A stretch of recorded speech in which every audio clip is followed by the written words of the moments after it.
It is a Wednesday night in the middle of the week. Yes, sir. Yes, sir. Re-examination show tonight. We are going to look at brute facts in the scope of triage. If you don't know, triage is the truth, rational, imperative argument for God's existence that I've been developing over the past, I don't know, a few months or so. Especially in relationship to how we have a discourse online, what debate is, what debate implies for our responsibility as human beings, and all that good stuff. So I want to check and make sure, because what happens usually is I'm going to hear myself in my headphones if I don't really get to it. Now, now, give me a sec here. Oh my gosh. For those of you who don't know, one of the things I've been looking at is the fact that we will be, or at least I will be, going out to see Alex O'Connor on November 11th at his DC stop. So if any of you guys are out there, let me know.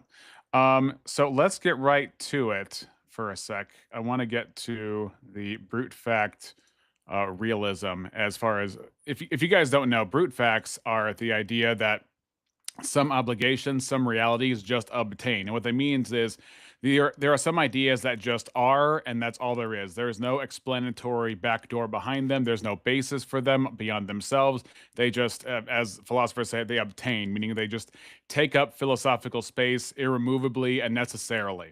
They're there because they're there, and they can't not be there because they're necessary for anything.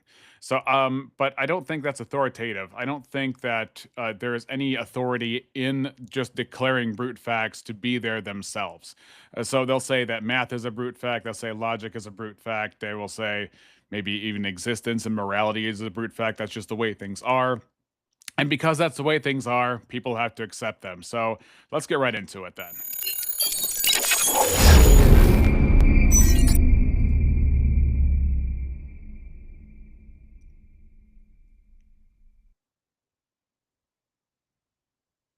Can you guys see me?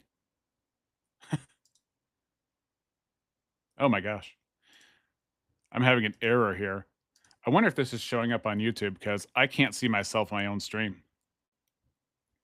Holy moly.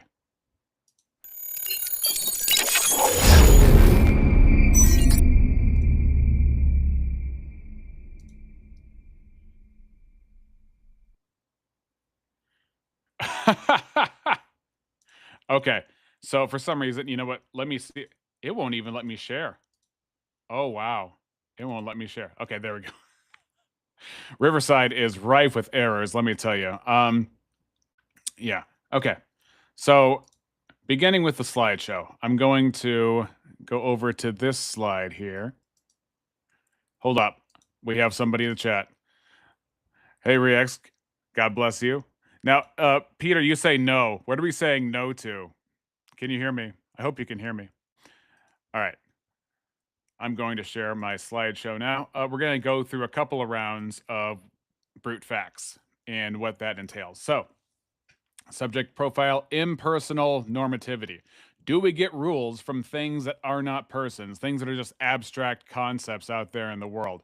Is that what we must live by? Is that what we must do or die? Is that a bind on our lives that facts exist and therefore we ought to live in accordance with those facts? I don't think that holds up under scrutiny.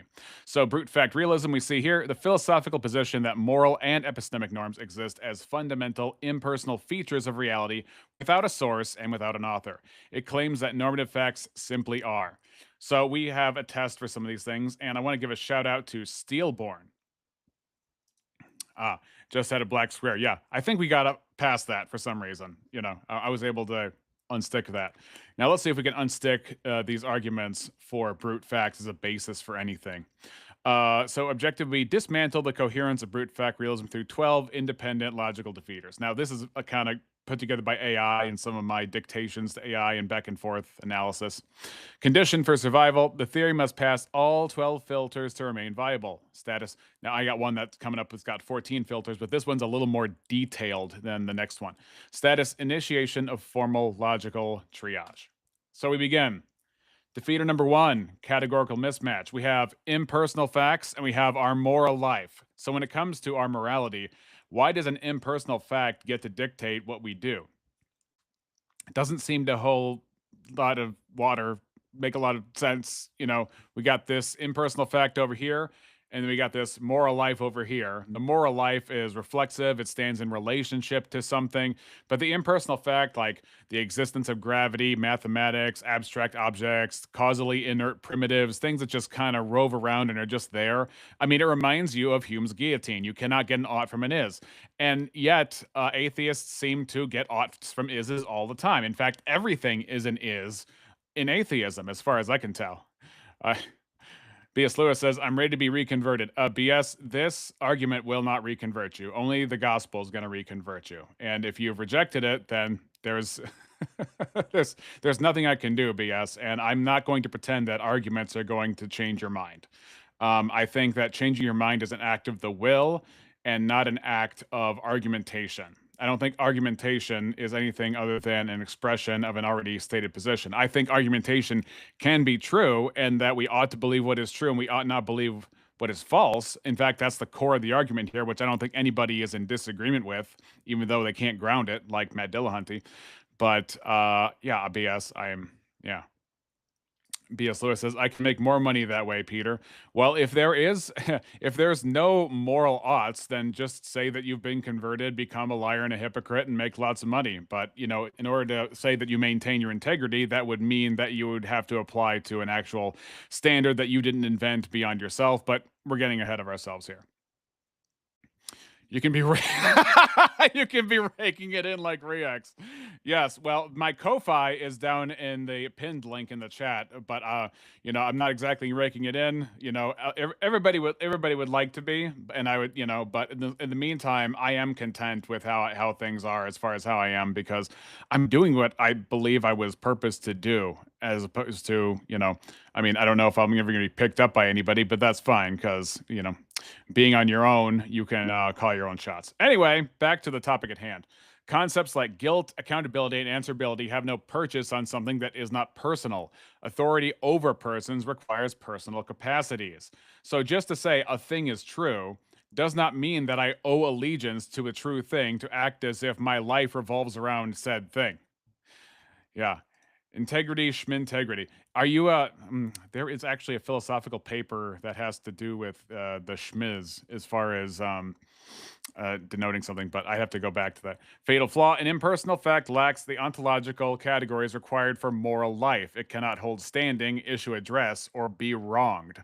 So if the impersonal fact doesn't have any claim of ownership over us or how we live our lives or any authorships or authority, then I don't know how that translates to a moral imperative there. So, second, we have an asymmetry and standing failure. The rule: genuine obligation requires asymmetrical authority relation. A standard cannot bind an agent unless it holds the standing to demand compliance. So we have a personal ground. We see it all the time where is authority among persons based on their ranking order. So we can have authority among equals, especially if we have, say, a triune basis where there is authority among equals, but that's personal.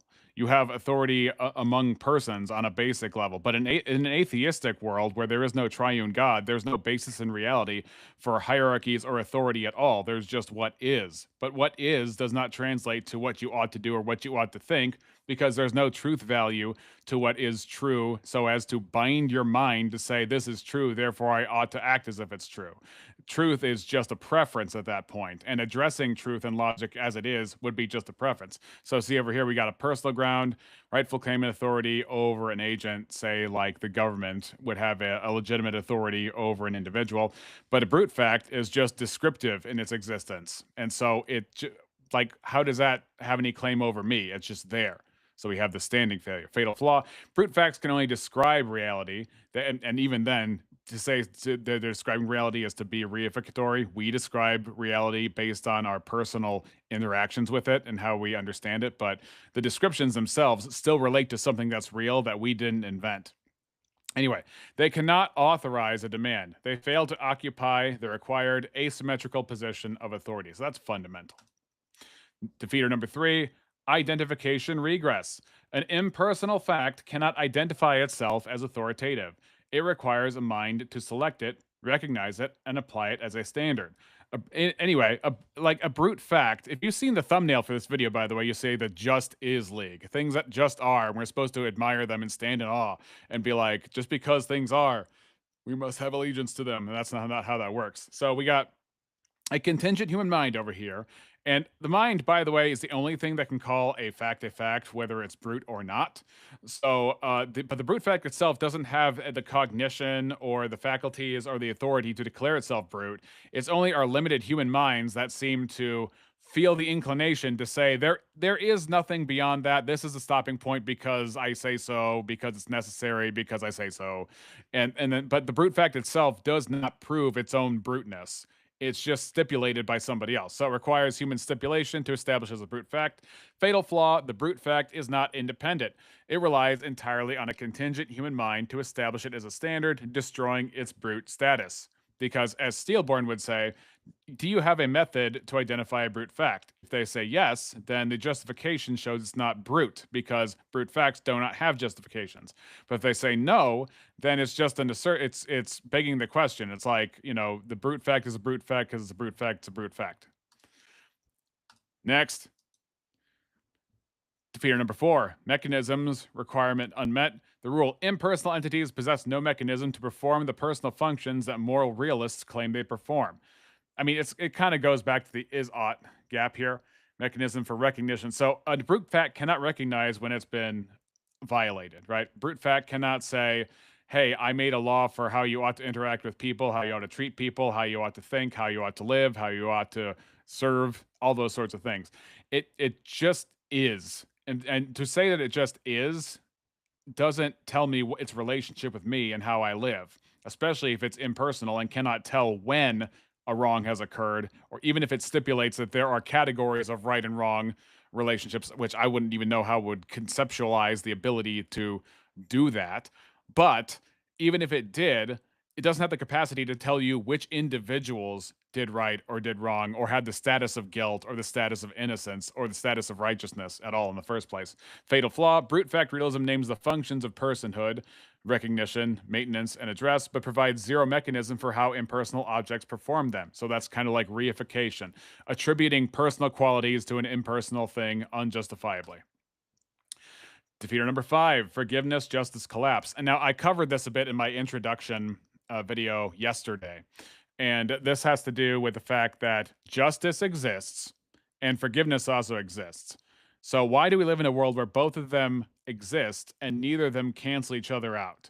How is forgiveness not injustice? And how is justice not a cruel, unmerciful reality? How do these two coincide? And I think the way that we answer that is through the gospel of Jesus Christ. Jesus died on the cross, not because we were such good people, but because we were evil people. We are evil people apart from God's work in us. We fell. We sinned against God. We've sinned against all of an infinite God, and thereby we deserve all of an infinite hell in his justice by his wrath forever and ever, which is what you see in Isaiah 66:24. That's what you see in, I believe it's Revelation 14:11, where the smoke of their torment goes up forever and ever. And that's because God has justified wrath. We ruined his perfect world, and we continue to ruin it to this day through our sin. And so, if life is not going to be an endless death trap where people who are bound in sin need a savior and can't find one, then God brings us a savior because he is merciful. He is so good and so merciful that even in the face of a death that we deserve, he sent his son, the Lord Jesus Christ, who is truly man and truly God, to die in our place, taking the full wrath, having our sins placed upon him and his righteousness placed upon us, upon our repentance and faith. What is repentance? Repentance is leaving all of you know of sin with all of you know of yourself towards all of you know of God. That is repentance. It is a turning. And that turning also includes faith. Faith and repentance are two sides of the same coin. Faith is leaving all you know of self reliance and turning to full God reliance as best you can in the state you can, relying upon God for his love, his mercy, his truth, his care, his answers, his wisdom, his justice. That is what comprises so many elements of the spectrum of what salvation is in the Lord Jesus Christ. Jesus is salvation. When Simeon held up Jesus in the temple after his purification, he says, "Now your servant may die in peace," paraphrasing, "for mine eyes have seen salvation." So that's how justice and mercy can coincide because the punishment was dealt on our sin, on Jesus, on the cross, where he took the full wrath of God. That was our hell. And then as a result, we, having believed in his perfect sacrifice, are given as a free gift the mercy of God through the righteousness attributed to our record. So our record is washed clean by his blood, and his record of our sins being put on him has been dealt with the full punishment. And that is called double imputation. You can do a little more research on double imputation later on. So the fatal flaw for this would be an impersonal fact cannot release a debt while preserving its seriousness. It can neither bear cost nor forgive. So if forgiveness and justice aren't even real in the first place, then how come we live in a reality where they are real? If you say they're not real, they're just illusions, and I just made a circular argument, then why don't you exist in a world where people, let's put it this way, if justice is an illusion, shouldn't you treat it as an illusion? And if mercy is just an illusion, that forgiveness, shouldn't you also treat forgiveness as an illusion and treat them both as if they're not real? I think if you check my last episode, you'll see that it's basically performatively impossible to do that based on our nature and the reality we live in. So we got the rule justice requires a debt to be real, forgiveness requires a party with standing to voluntarily absorb the loss and release the claim. So if an impersonal brute fact cannot do that, zero capacity to absorb cost or forgive, then we're looking at a problem. Defeater number 6, we got the rebellion asymmetry. So we have descriptive versus prescriptive here. And we run into this all the time if you have a dialogue between an atheist and a Christian. The atheist will use prescriptive language and stamp it on top of descriptive things. And they're only descriptive, of course, in the atheistic worldview because they don't have a grounding to give any moral significance to anything that exists or anything that we say, think, or do. So the rule goes like this: genuine rebellion, genuine meaning that it is a thick a thick normative binding force on top of it, as opposed to a thin normative binding force. Then Chipingo, I know you like the bell, and so genuine rebellion would mean that it's not merely an emergent feeling or some convention of people, but it persists regardless of any contingent mind's opinion.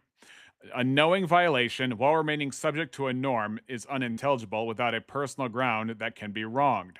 So we have a descriptive law like gravity. If let's say, for example, this is not probably not a great example, but if we imagine for a second that a guy is walking over the ledge and then somehow gravity is not pulling him, that would be just a deviation from a norm, right? Gravity itself is just descriptive, but he's not breaking any it's not a fallacy if he does that, and it's not a moral wrong.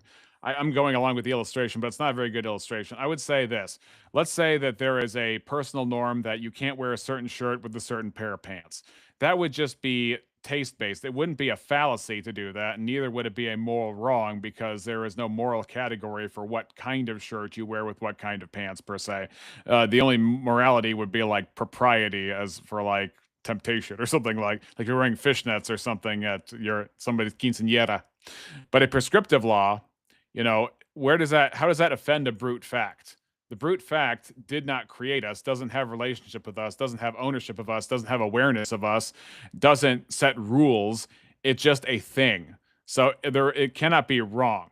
So you cannot rebel against a brute fact because the brute fact isn't the one setting the rules in the first place. So the fatal flaw would be you can deviate from a descriptive law, but you can only rebel against a person. Brute facts cannot host genuine rebellion. It would only be a description of difference here.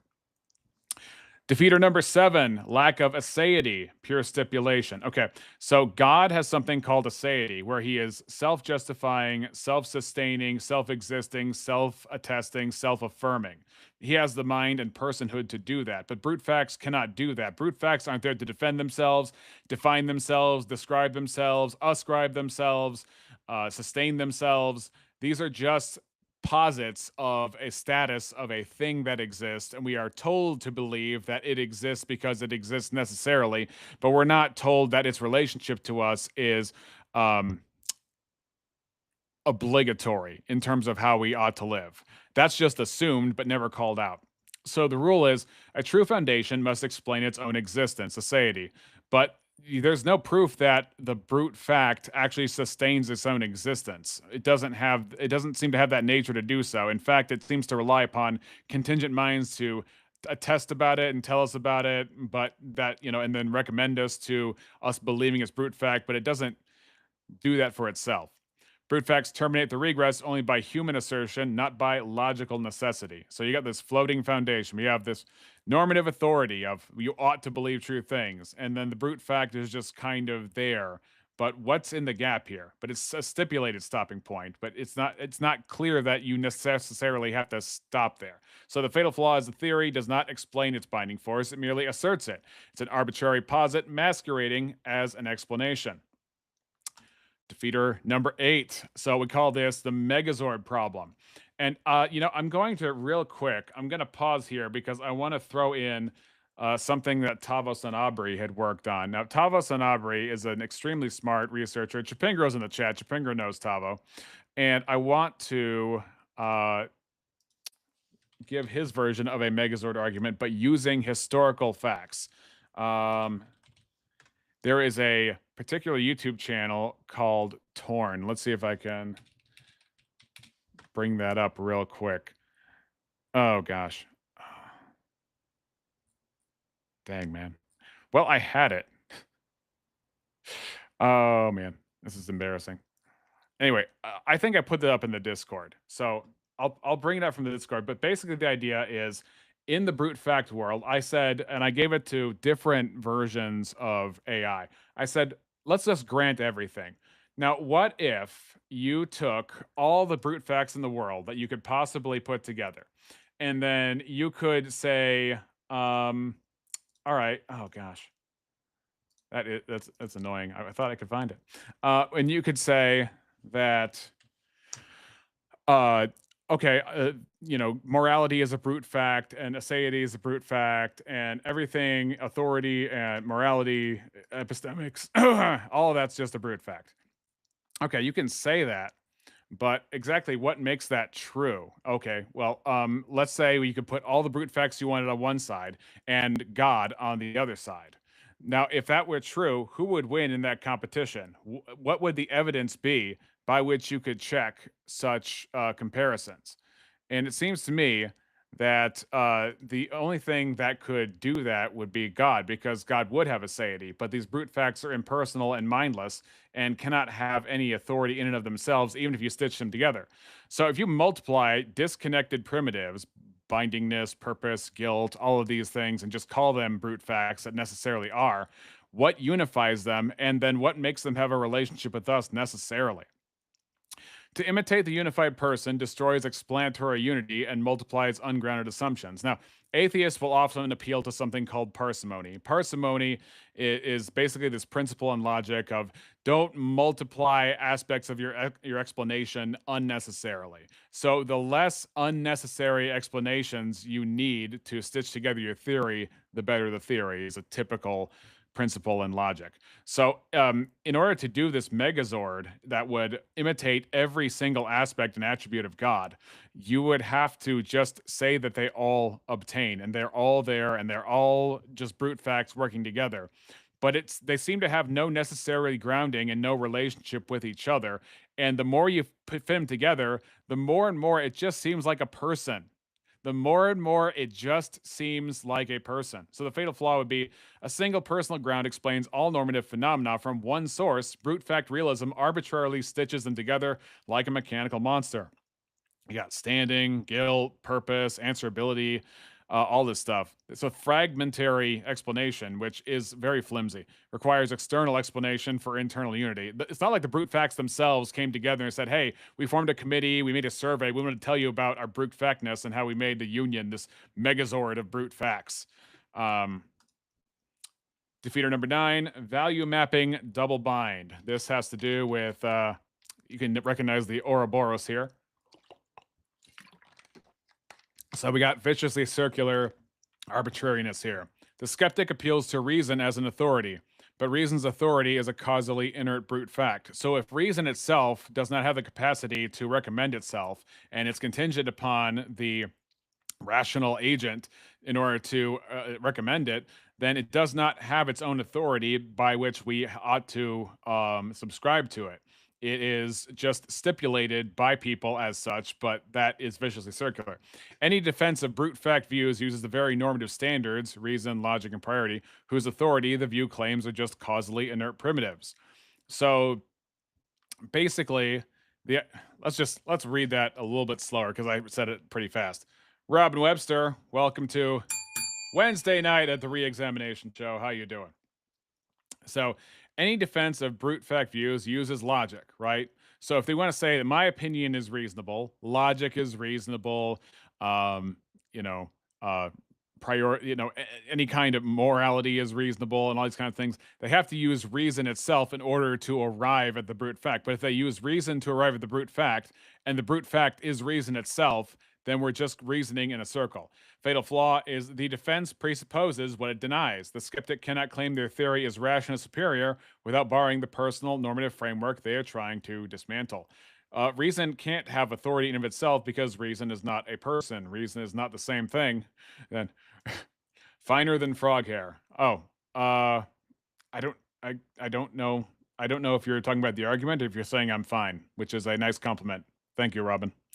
But the skeptic cannot claim their theory is rationally superior without borrowing the personal normative framework they are trying to dismantle. Meaning that if you're saying that reason is superior, but you don't have a mechanism by which to rank order ideas that would give one value over the other, then and you're using your reason to come to your brute fact and using the brute fact as a basis for reason, when the brute fact itself does not claim anything or establish anything or create anything, then you're reasoning in a circle.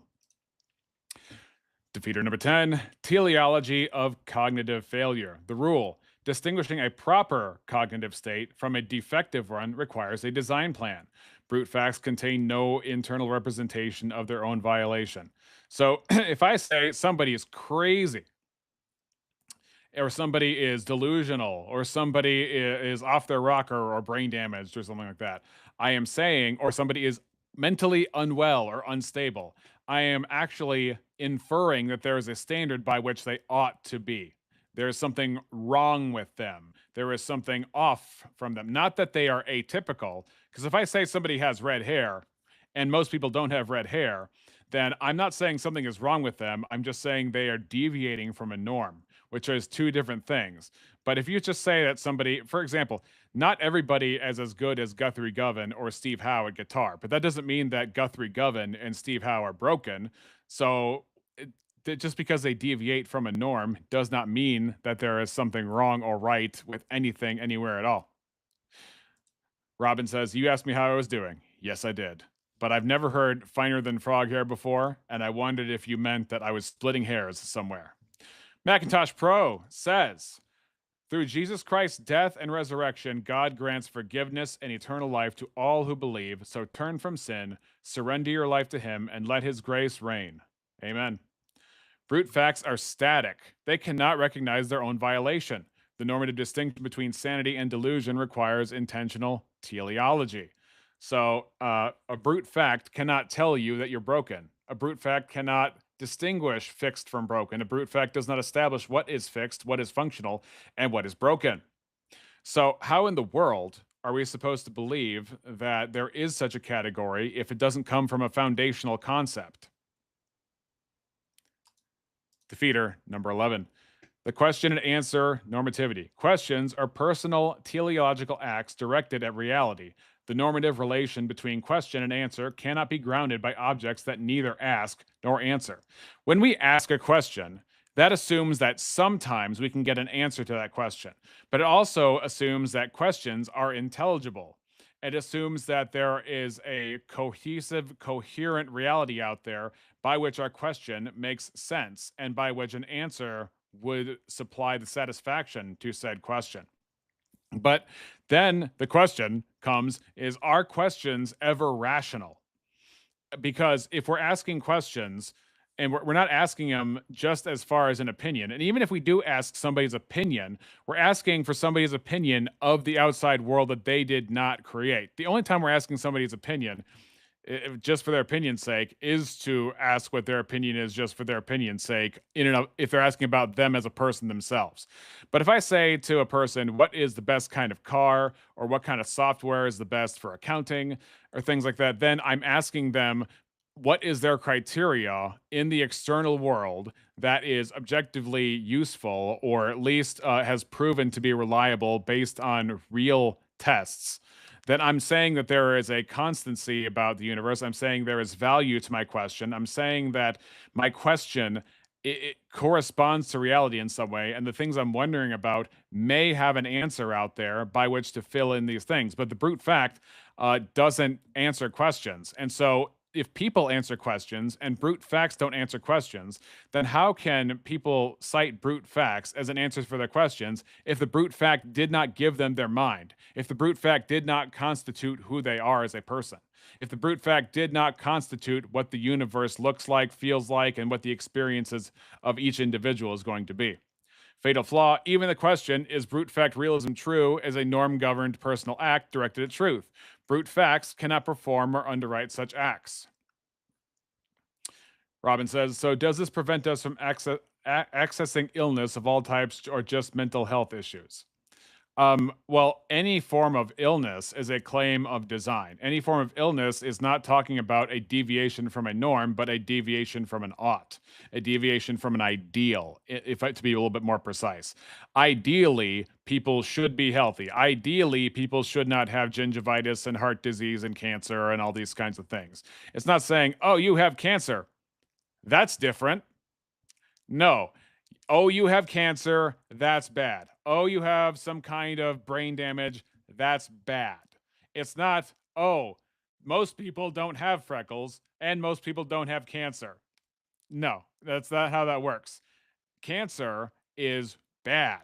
Health is good. Health, it necessarily refers to an ideal, not a norm or an average or just what's typical or just what we see the most. That's just goes without saying. I mean, and defeater 12 here, the brute facts perpetually depend upon the personal cognition they were supposed to supersede to identify, authorize, and apply them. So, in order for something to remain a brute fact, it's not a brute fact on its own merits. It's a brute fact because it's held up by the wagging of the dog, supposedly, of the people who stipulate that these brute facts are the things that are foundational in the first place.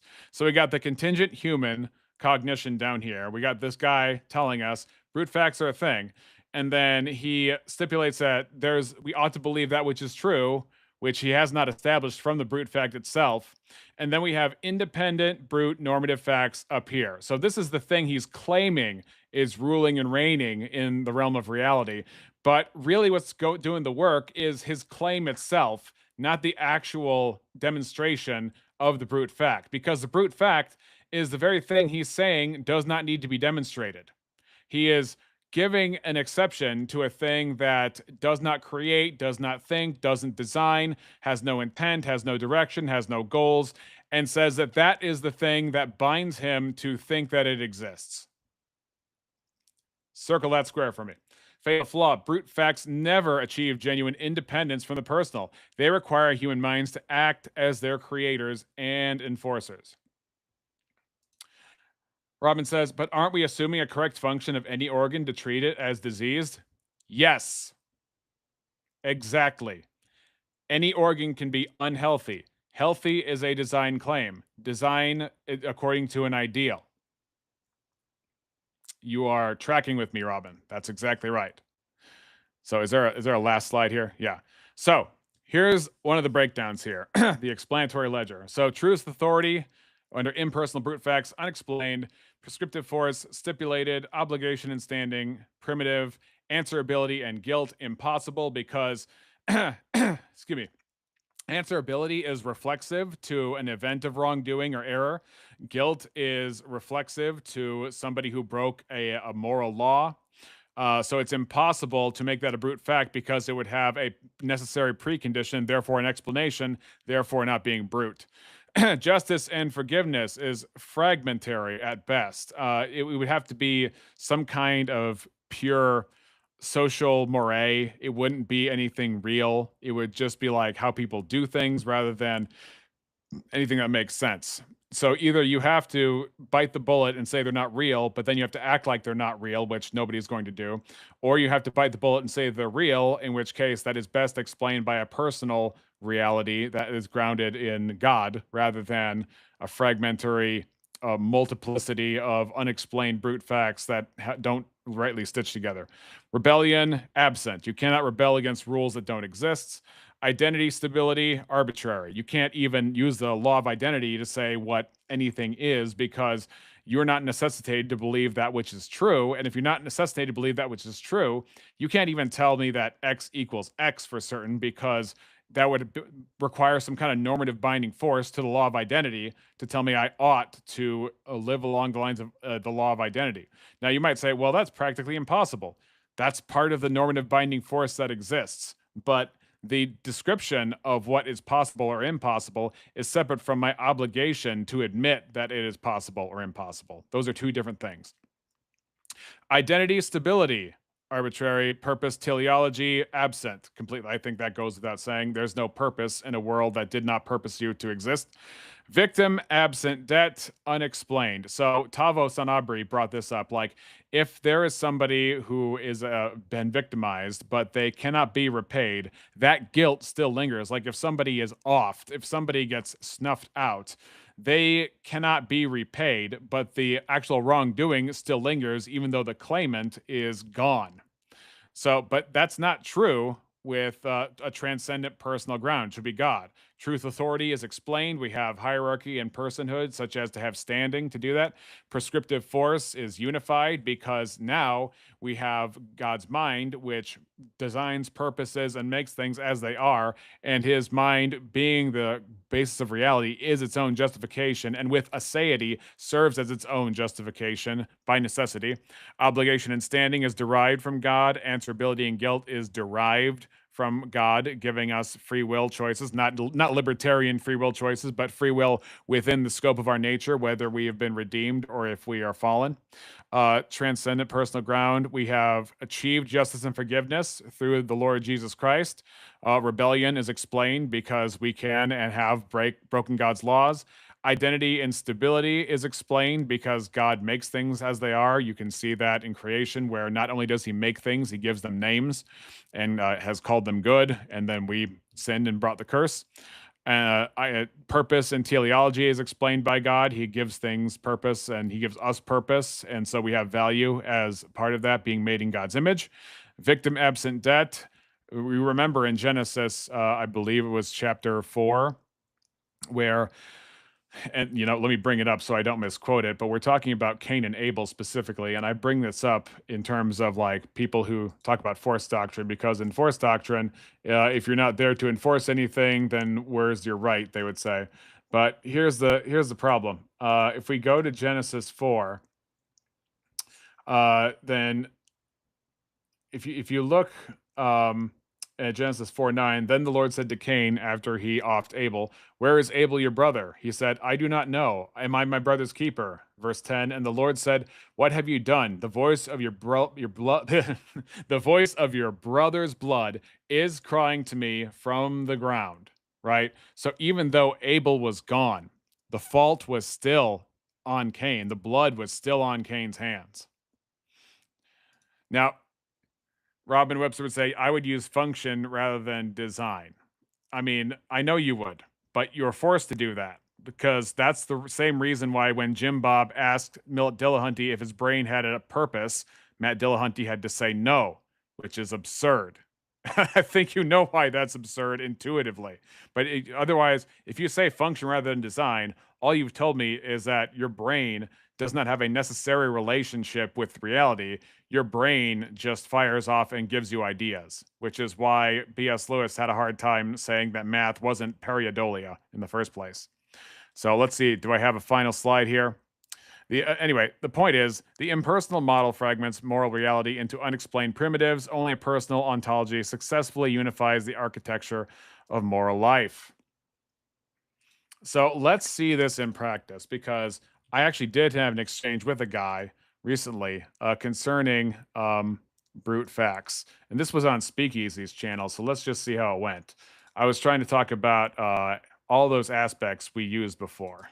So here and we there's go. no cause, no explanation, and no law behind it. Is it then a brute fact? No, I don't Or think an act of spontaneity. Robin Webster says, I am not forced. Right. And I am not forced by anything to not make a fallacy, but that doesn't mean a fallacy isn't a real error. I'm also not physically forced to not commit a sin, but that doesn't mean it's not a moral wrong. Right. And now you say, I am not forced, but you say to use function rather than design. I mean, your preconditions, your preconceptions of saying that there is no design, therefore there is, I would have to say function. Well, is there a purpose of that function? Because if there's not a purpose of that function, then everything is descriptive. Zill said I had free will. And I say you have free will. We just understand it differently, because I think you and I agree that you don't have libertarian free will. I think that there are non-brute facts in the world. Like there So are. you believe there are brute If facts, special caused but events are possible, then you can never do you trust have an defenses example of again, one of them? Yeah, we just want one example of a brute fact so that we can find the grounding of why we what was the. Or sorry, A does not equal not here's A. the thing. Here's the thing, right? Like, in order to believe something, it requires justification. Like you believe in that, Demos. But when you then say I believe in brute facts, then it's like, okay, what is your justification, or what is your evidence of the brute facts? Because you have to provide the reasoning or like the methodology of how you identify what brute facts are. Yeah, I was trying to elucidate the reasoning behind why I think brute facts exist, which is a threefold argument, right? It's if brute facts exist, there are facts that cannot be explained. That is a tautology, right? I'm less worried about that and more worried about when do brute facts become brute facts? Yeah. Okay. If there are facts that cannot be explained, brute facts exist. That's the first premise. Yeah, but when do they exist? If the principle of premise one, sufficient reason is not true, there are facts that cannot be explained. So with Okay. So with that line of, you go ahead, speak. I'm sorry. Okay. No, I get what he's saying now. Yeah, if it can't be sufficiently explained, it's a brute basically fact. no. He's basically saying, if I go to a parking lot and I say every car in here is yellow, and there's at least one car that's not yellow, right? That means, I mean, if that's false, sorry. If I say every car in this parking lot is yellow, if that's false, that means there has to be at least one car in that lot that's not yellow. Yeah. And he's saying, if the principle of sufficient reason is false, then that would entail at least one contingent brute fact. And the brute fact being that there's a non-yellow car in the parking lot. Would be right, but you would actually have to give me the reason to reject the principle of sufficient reasoning to be incorrect, right? I don't assume. Okay, so I had to look that up. The principle of sufficient reason states that everything must have a reason, cause, or ground why it is the way it is, and not otherwise. I think the only way to solve this is God's aseity, meaning that by God's nature, he necessarily sustains himself, because that is part of who he is. That the brute fact is a thing that just is, but is not described as having aseity, so as to being or having the means to sustain itself. That's where the bruteness comes in. They don't claim aseity; they claim bruteness. Brute facts exist in order to establish that the principle of sufficient reason is false. But Demos, correct me if I'm wrong. Yeah, okay. You're right about what you. Oh, Got to go by, says Rob Webster. Thanks for dropping in. Good to see You you. said the first time, but you can't do that backwards, right? Yeah, that's right. what If you I can't would walk say- it back. But what I Demas, would- let me get one point. I just want to say, if you don't believe in the whole God aspect, right? Would the laws of logic in your purview be a brute fact then? Basically, yeah. This is where I come in. Hey, question for you. And usually Steelborn asks these questions, but do you have a methodology for discovering which facts are brute facts? Yeah, that's what Oh, we're saying. re-examination. What's up, man? That's kind of what I was You come in? wondering in the first place. Thanks for saying it like that, Rudy. And just to clarify for everybody, a brute fact is based, you're saying that this is a fact and it requires no explanation. Not which is a requires, it claim. has Cannot. none. It has It no- cannot be. Sorry, yeah, it explained cannot by be. its It cannot be nature. explained. Yes. It So, is like, because it but, is. like, because that's a positive claim that they're making. They're saying it is a fact that this fact has no explanation to it. And as Teriak likes to say, it is what it is. That is a Yeah. claim which requires evidence and justification. So then, what is the evidence and justification? Yeah. Like, No, how do I you determine what a brute I fact is? provided my argument for why Speakeasy and we've ironed the argument out for why I believe in brute facts. What Speakeasy was saying is that I cannot simply beg the question in the argument and say that the principle of sufficient reason is false, which is a fair argument to make. Now watch, because later on I bring up the obligation to believe what his beliefs are, and let's see how he responds to that. But what I would say is that let's say that there is no determination for whether the principle of sufficient reason is true, right? So we don't know whether facts require explanations. The default position there is not that facts require explanations. It's that someone has to prove that facts require explanations. And so in a world where we don't have that justification. Okay. Riddle me this. If someone has to prove that facts require explanations, isn't that a fact requiring explanation? Isn't the demand for a demonstration the requirement of an explanation? Did I miss something? It stands to reason that there exists at least one fact that does not have an explanation. But hold on. If you're saying that Not just one fact. So what this whole debate hinges on is someone proving PSR to be true. Well, wait, though. Contingent things don't contain the reason for their existence within themselves. So if they exist rather than not, there must be a sufficient reason why. You understand? Otherwise, we're saying something can obtain for literally no reason whatsoever. Right. That doesn't. And on top of that, if you're Yeah, saying but that I am if saying it requires an explanation, then what facts do require explanations? And no, because you have two things going on. You have foundationally these brute facts that are supposedly all the things that contingencies hang on, and that these dependency facts that hang on these brute facts require explanations, which doesn't reflect the nature of brute facts themselves. So why is there this asymmetry that contingent facts require explanations, which is why you demand evidence for it, but the foundation doesn't have what it takes, in fact, negates the possibility of explanation? Because they're going to be stuck at the impasse. Brute Here, let me fact- do. there's also Let me do one with you, Deimos, that I heard somebody do before. Imagine a basketball. I was hoping to not have to wait for my answer. It's just like everybody wants to jump into the brute fact thing because it's very confusing, but I've tried my best to like really engage this, you know. Ball appeared. I'm covering up Rev Russ. I don't mean to do that. I like to advertise for Rev when I can. In that room out of nowhere in front of you, right? Would you accept that there's literally no explanation whatsoever? It just appeared as equally rational to believing there's some explanation that we just haven't discovered yet? Yeah, so I think that this is an interesting You would question. say it's equally rational? I Yeah. probably would not say it's equally Oh, rational. okay, Yeah. okay. I would say that a Because brute fact, PSR, the principle of sufficient reasoning, is the it's behind. It is the principle that's behind our instincts to look for the explanation. yeah, I would say that instinctually the PSR exists. I would not say that implies I would not say that implies that the PSR is true. I would say that. Wait, did you say in most instinctually? cases, PSR is true, but I would say that there are cases in which the PSR appears not to be true. Is that just from a failure for the subject to actually comprehend what had just happened? Can you give me an example too? After, go ahead, Johnny. But I just want No, like logic, right? Like I don't think that there is a principle. I don't think there is a sufficient reason for the existence. Of Oh, the truth. check this out. Well, that's a everybody. dismissal at that point. That's like, hey, the basketball popped up.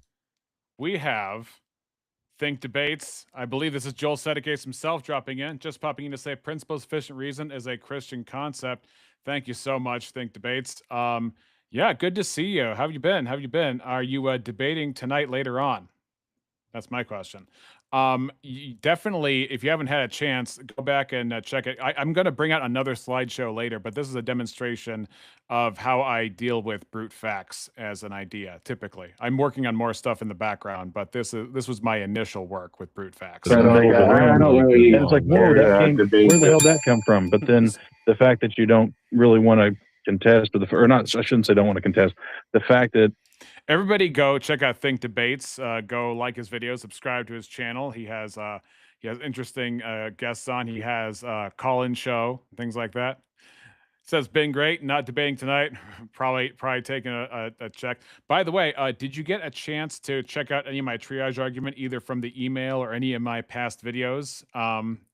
Good, yeah. The point of the basketball showing up in the middle of the room is so relevant. It's like, look, it's there now. We acknowledge its existence, but it doesn't matter how it got there. The basketball in itself is now brute the whole fact. point of that what I asked, like for that hypothetical, is because nobody would think it was more rash or even equally rational to just assume there's no explanation. It just appeared here. Thank you so much, Joel. Good to see you. God bless you on your ministry stuff and in your reading and in your studies and in all you do. Good to see you in the chat. Hopefully we'll be able to talk again soon. Yeah, like it was there and we didn't notice it. It would even be more rational to assume that leprechaun snuck it into your room. I would say that one. Right? Don't you think so, Demos? It would be even more rational if you've seen two people trying to decide how this happened. One guy says it just appeared, man. There is no explanation. The other guy said leprechaun snuck it in here. Which one is more rational? Yeah, I did like that Demos said it was instinctual. Our skinwalker's a brute fact. Realistic, rational way. I would say that. See you around, Joel. Have a good night. Brute facts fit into what your earlier described epistemology, to where it takes two entities to share a reality in order to communicate and we're all talking at once, guys. But you also say brute facts. But let him answer. Let Demos breathe. All right. I hate to break this to you. I do have to leave. It's like 2:12 here. Oh, sorry, I was trying to. I will give until we had time to breathe. Dang it, Demos! I said breathe, not leave. I promise. Rex was waiting in the back. Rex was waiting in the back for you for a minute, and I was getting close to the end anyway. So let him have a little back and forth with you before you go. Oh yeah. And I want to say thanks for coming. By the way, everyone's. I appreciate you coming and sticking this out. A lot of people back out of this shit when they're on the opposite side. So good on you. Thank you.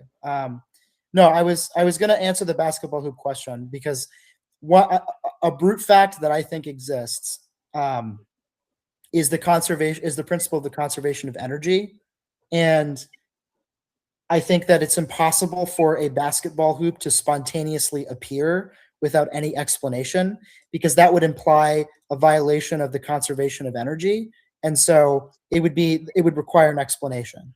Is the conservation of energy a brute fact? Yes, I would say. Okay, so would you say the laws of logic are also a brute fact? Yes.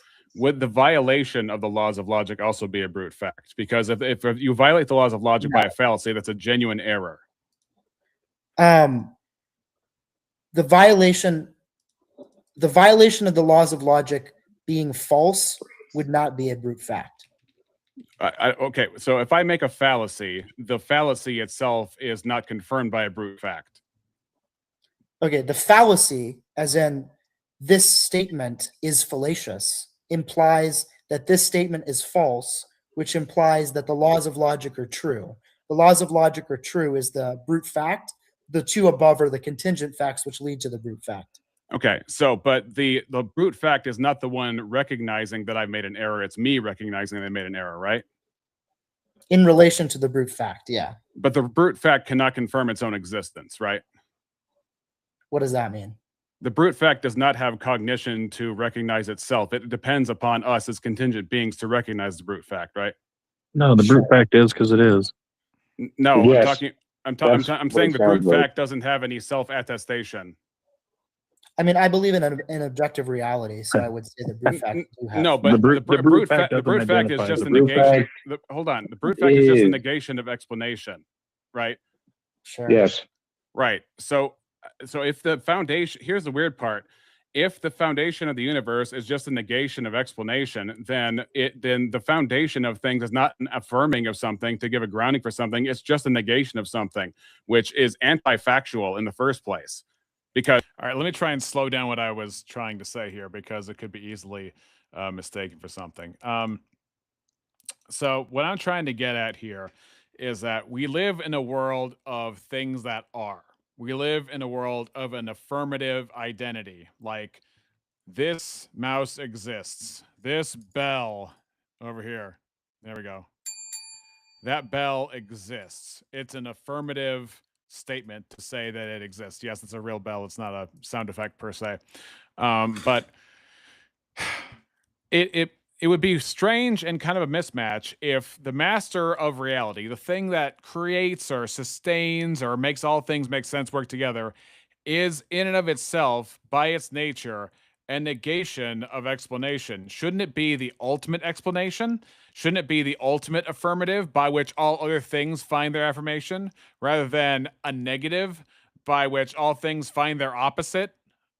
It seems kind of weird that the explanatory nature of the universe itself is a lack thereof. In fact, a prevention thereof of explanation, as opposed to God, who is self-explanatory, self-attesting, has aseity, has self-knowledge, has self-existence, self-affirmation, all these kinds of things where even I am that I am is a positive attestation of his nature. It's not that I am and don't ask questions, or I just am. That's not what it was. I am that I am. It would be that virtuous circle, as presuppositionalists would like to say about the nature of truth, ergo the nature of God. So I think that that's what I'm trying to get at. I wish there was a way maybe to be clear about that. But what I'm saying is there is a disunity or a disjunction between their foundation of reality and the rest of reality. So I don't think it makes a whole lot of sense. Let's put it this way: if a brute fact is just no, like a negative of explanation, then on what grounds does the universe and reality by which we say yes, this exists, come into being? Because the ground has to be an affirming ground of reality, something that is, not a reality of something that isn't, and a limitation explanation. It has to be something that is. Yeah, okay. I would to establish reality. Yeah, I would say that. Yeah, how could a thing that is the means of its own negation of explanation supply a world that requires and does have explanation for other things? The universe exists, or the existence of the universe is a brute fact. See, yeah, and it's not because it's no, it's because it's so. So yeah, what? It is because it is. It is. That is the brute fact. But you would have to to say it is because it is to be a prophet for these brute facts that have not said so. Well, I don't know on what authority they say it is, and that's just limitation. That just seems like a just so story to me. It doesn't seem like just saying that there is no explanation is not proof that there's no explanation. If I say, what if God, then they'll say no, brute fact. It's like, but between God as an explanatory model and brute fact as an explanatory model, God explains all the things that we went over that the brute facts don't. What? Okay. What obligates me to believe that it exists? The fact that it exists. So,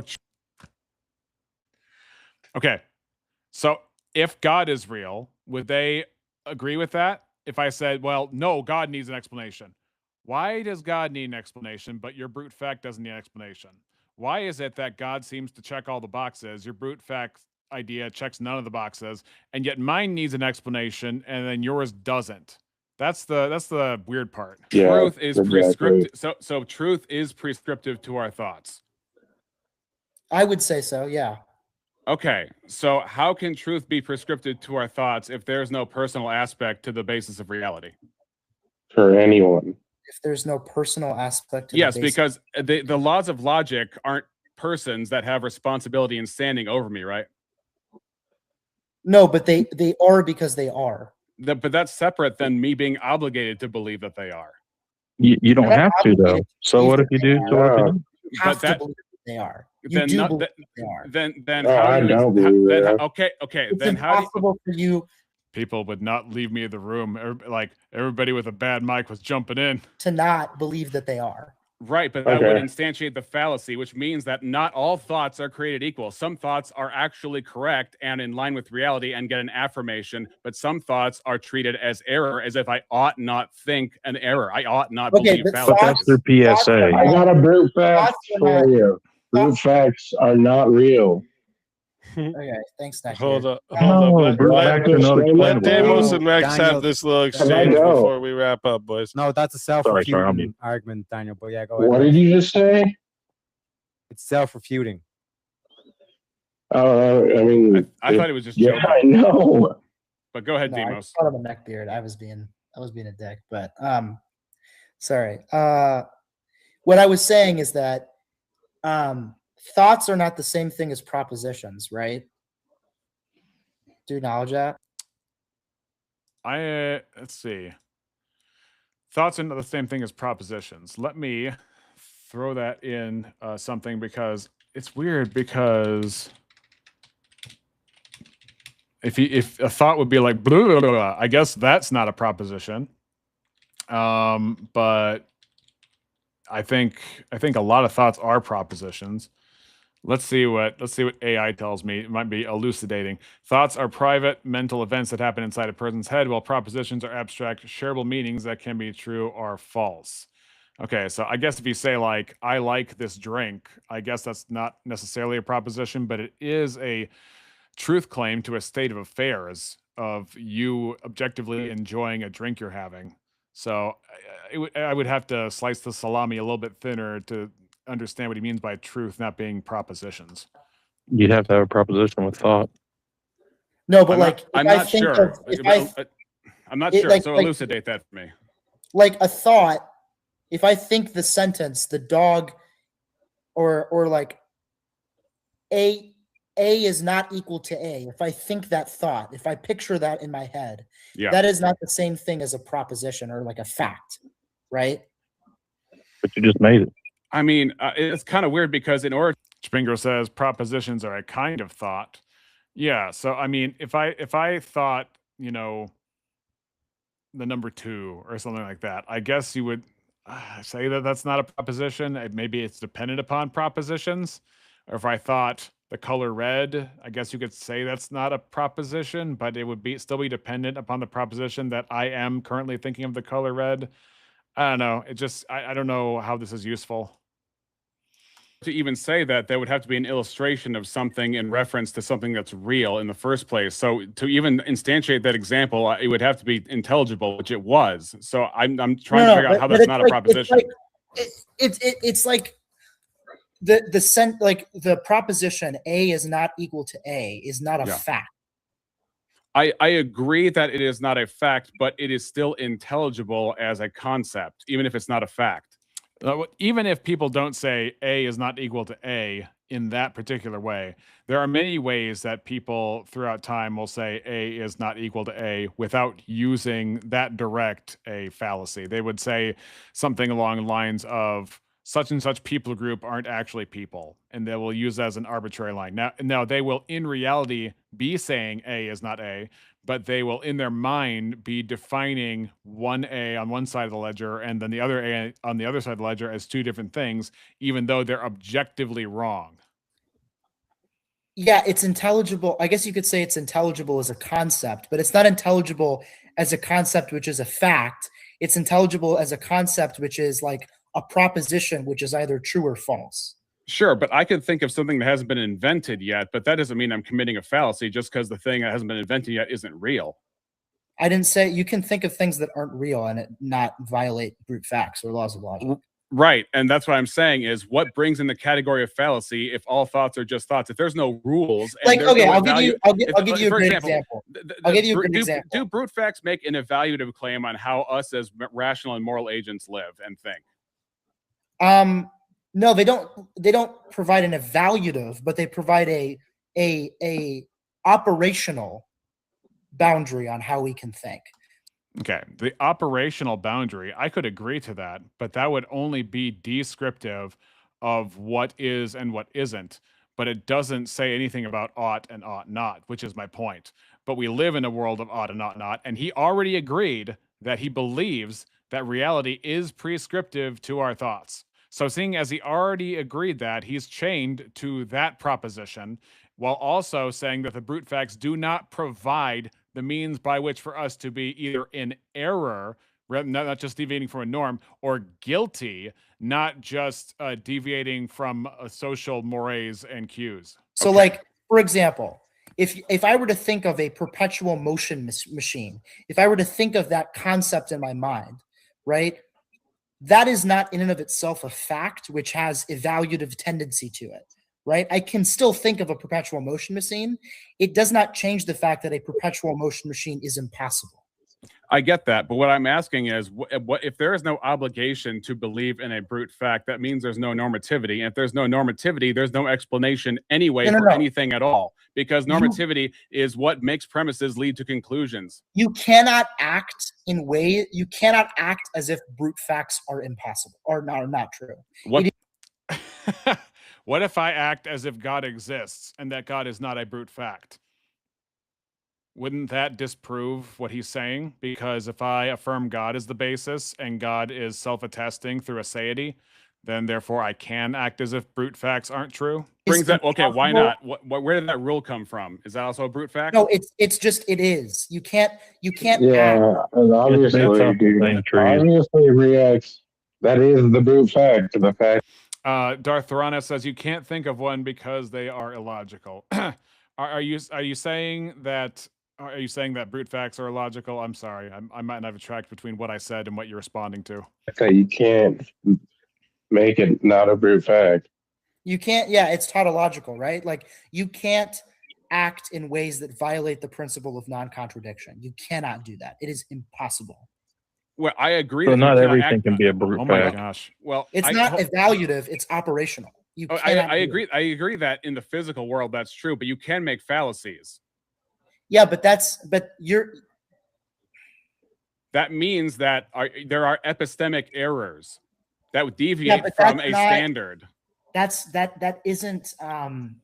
So here's where he's confused. He must think that because I think that I can make fallacies, that therefore that means that the laws of logic either don't exist or I have wrecked them or they don't apply to me. And that's not what I'm saying.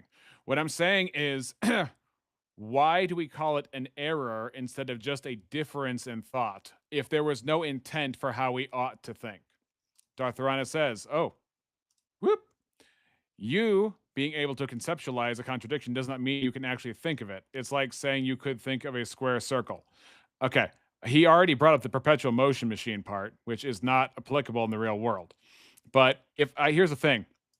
If somebody is crazy and believes that there can be a square circle, and then they draw what is obviously not a square circle, and then they're in the wrong, we call that an error, or we call that crazy, or we call that something diminutive, as opposed, we make a value judgment about their mode of thinking. Like if they sincerely believe that you can have a squared circle, if they're that daft, then you know that something is wrong with their thinking. Why? Because they ought to think in line with reality. They ought to believe that which is true, and they ought not believe that which is false. And when they do otherwise, there is something wrong with that. Either something wrong with their health or something wrong with their character, and they're lying. Darth says, I understand the concept of what a squared circle is asking for, but I can't actually think of one. Right. I can't actually think of a new kind of color. I can't conceive of one. There are colors, according to what I've heard from science, that our eyes can't see, that other creatures can't see, that are on other wavelengths. And that'd be cool. But in the meantime, for me, I can't think of what a new color would look like that I've never seen before or that no one's ever seen before. And that would be cool to find one. I wonder if that's possible. That would be interesting. But yes, I agree there's a difference between committing a fallacy and then actually breaking the laws of logic in the physical and conceptual and mathematical world. I agree with that. But my point is that we are obligated to think correctly. And maybe I could do it in a better way. You know, the fallacy itself is not the breaking of that law. And maybe he didn't understand that that's where I was coming from. It's hard for me to say this in a way that doesn't break language, but it's like words are not in themselves objects, right? Words are like constructions that we have created to describe objects. And so when we engage in conversation about propositions that are true or false, we're not creating facts or objects in the universe that exist. We are creating constructions that describe objects that exist.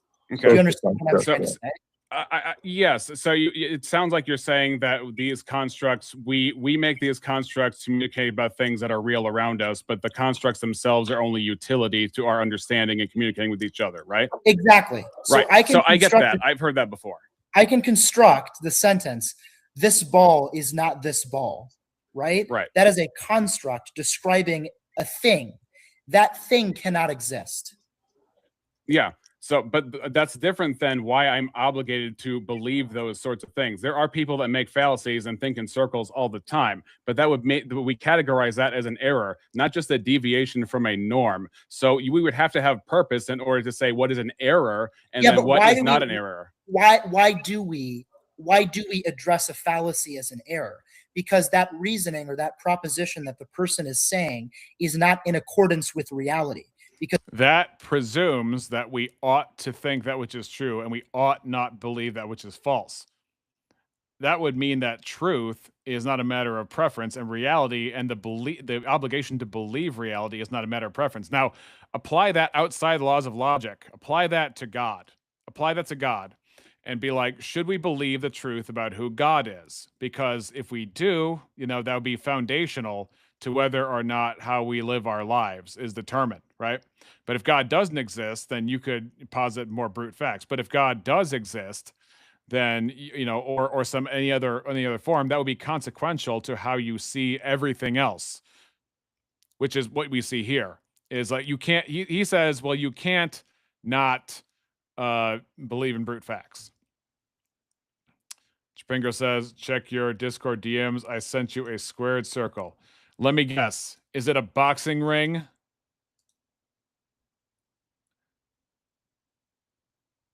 Okay. Let's see if I can drag this out to a browser or something. All right. So this is the squared circle in question. Bruh, why did you just send me a picture of your girlfriend? I don't know what you're talking about. Chipingo, you have a girlfriend. Congratulations. Because reality cannot accommodate things that violate brute facts. I agree that's not in accordance with reality. The question is, why am I obligated to believe reality? Where does that rule come from? Just to say it's a brute fact begs the question of purpose. Because it's not that you're obligated to believe in reality. It's that you have to. You do believe. Okay, this is just not true. This is just not true. There are aspects of reality that are inescapable for sure. But to say that you can't not believe in reality, to say that you can't not believe in reality is just false, because then what are we disagreeing about? He's telling me that my question is not valid. He's telling me that I'm approaching, by implication, he's telling me that I'm approaching the question from the wrong angle. Therefore, you can believe in things that aren't real. You can have foundations that are faulty, and you can follow those premises that are faulty to a faulty conclusion. That's what I'm getting at. We can't even have this disagreement unless what he's saying is wrong. Bruh, why did you send me? Yeah, I already showed that. All slides are circles, including the 2 with 4 sides and 90-degree corners. So Just in case you missed it, this is a squared circle, everybody. We did it. We broke every law. Now, here's my question. Here's my question to you, Chipingro. Can you show me a picture of a married bachelor? Believe in reality. Then who makes errors? If I have to believe in reality, then then you have to explain the phenomenon why it's wrong or incorrect for me to think a certain way. Because if we're just like, here's the thing. The entire time his mind has not parsed or separated the reality that exists and the ought to believe it. He has not assessed the is-ought gap that exists, a la Hume's guillotine. So Chipingo says, all sides of circles, including the 2 at the 4th side, the 90 degree. Do you see the problem with proposing? Oh, my face. Whoop. Do you see the problem with proposing situations that you just can't conceive of? I sent you the thing you just said was impossible. Darth replies, Chipingo, it's supposed to be a circle and a square at the same time. It's not asking you to send a picture of a square and then a circle. Chipingo says, our abilities and knowledge are not the limiting factor on what is or can be. Darth, they are all circles. Darth, are you just going to take that sitting down? Do you guys want to duke it out on Swords of Reason to figure out whether or not you can have a squared circle? Because I think Darth is down to have a big debate on whether or not a circle can be a squared circle. Because he says only one of those is a circle, and of those is a square, the rest rounded squares. Correct. We're taking for granted. What kind of reality obligates me to believe that which is true, such as to, let's say, would you teach creationism to you? We're not in a. We continue to circle around this word obligate. I am not saying that you are or any person is obligated to believe in reality. It is not a matter of obligation. It is a matter of operation.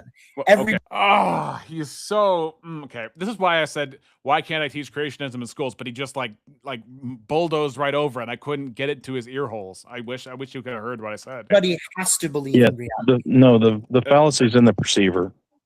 Okay. I think here's some equivocation I think that's going on.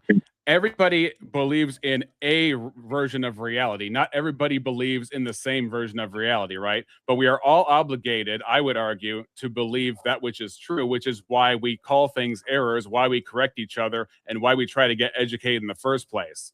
So we agree that beyond our individual perception, there is a truth that we are not omniscient of. It's reality objective. That we have an obligation to understand. Because I think we're not understanding. We're talking about guys, reality is objective. How we perceive reality is subjective. Okay. Let's say that we are viewing the universe in completely different ways. When I see a red square, you see a purple dildo. When I see a giraffe, you see a unicorn. When I see a person, you see a narwhal. Okay? That's just like our realities are totally bonkers. No matter what, you cannot affirm a contradiction. No matter what, you cannot believe that a thing is not itself. No matter. Circumstantially, you can. Like, some people said that certain people groups weren't humans. So it's possible to say something that is false, which is literally A or not A, even if you don't perceive it to be A and not A at the same time. So sorry, that just doesn't pan out in real life. Chipingro, we're having the circle war, ladies and gentlemen. Can we call it a circle war? That sounds weird. Chipingro says, a circle is a curve of a common distance from a fixed point, namely the two-dimensional version, because this can be done in any integer dimension. By that definition, under different choices of distance metric, you get all of these things as circles. And Darth Theranes says it's a squircle. I think I had that Pokemon card at some point. No matter what, you cannot add or decrease the amount of energy to that universe that you are in. But you can misinterpret the thing. No matter what you perceive in your reality, it is operationally impossible for you to violate any of those principles I listed. So it doesn't matter your perception. It matters like it is impossible for you to contort reality in a different way other than those brute facts would allow you or constrain the. Okay, he's still confused. He still thinks that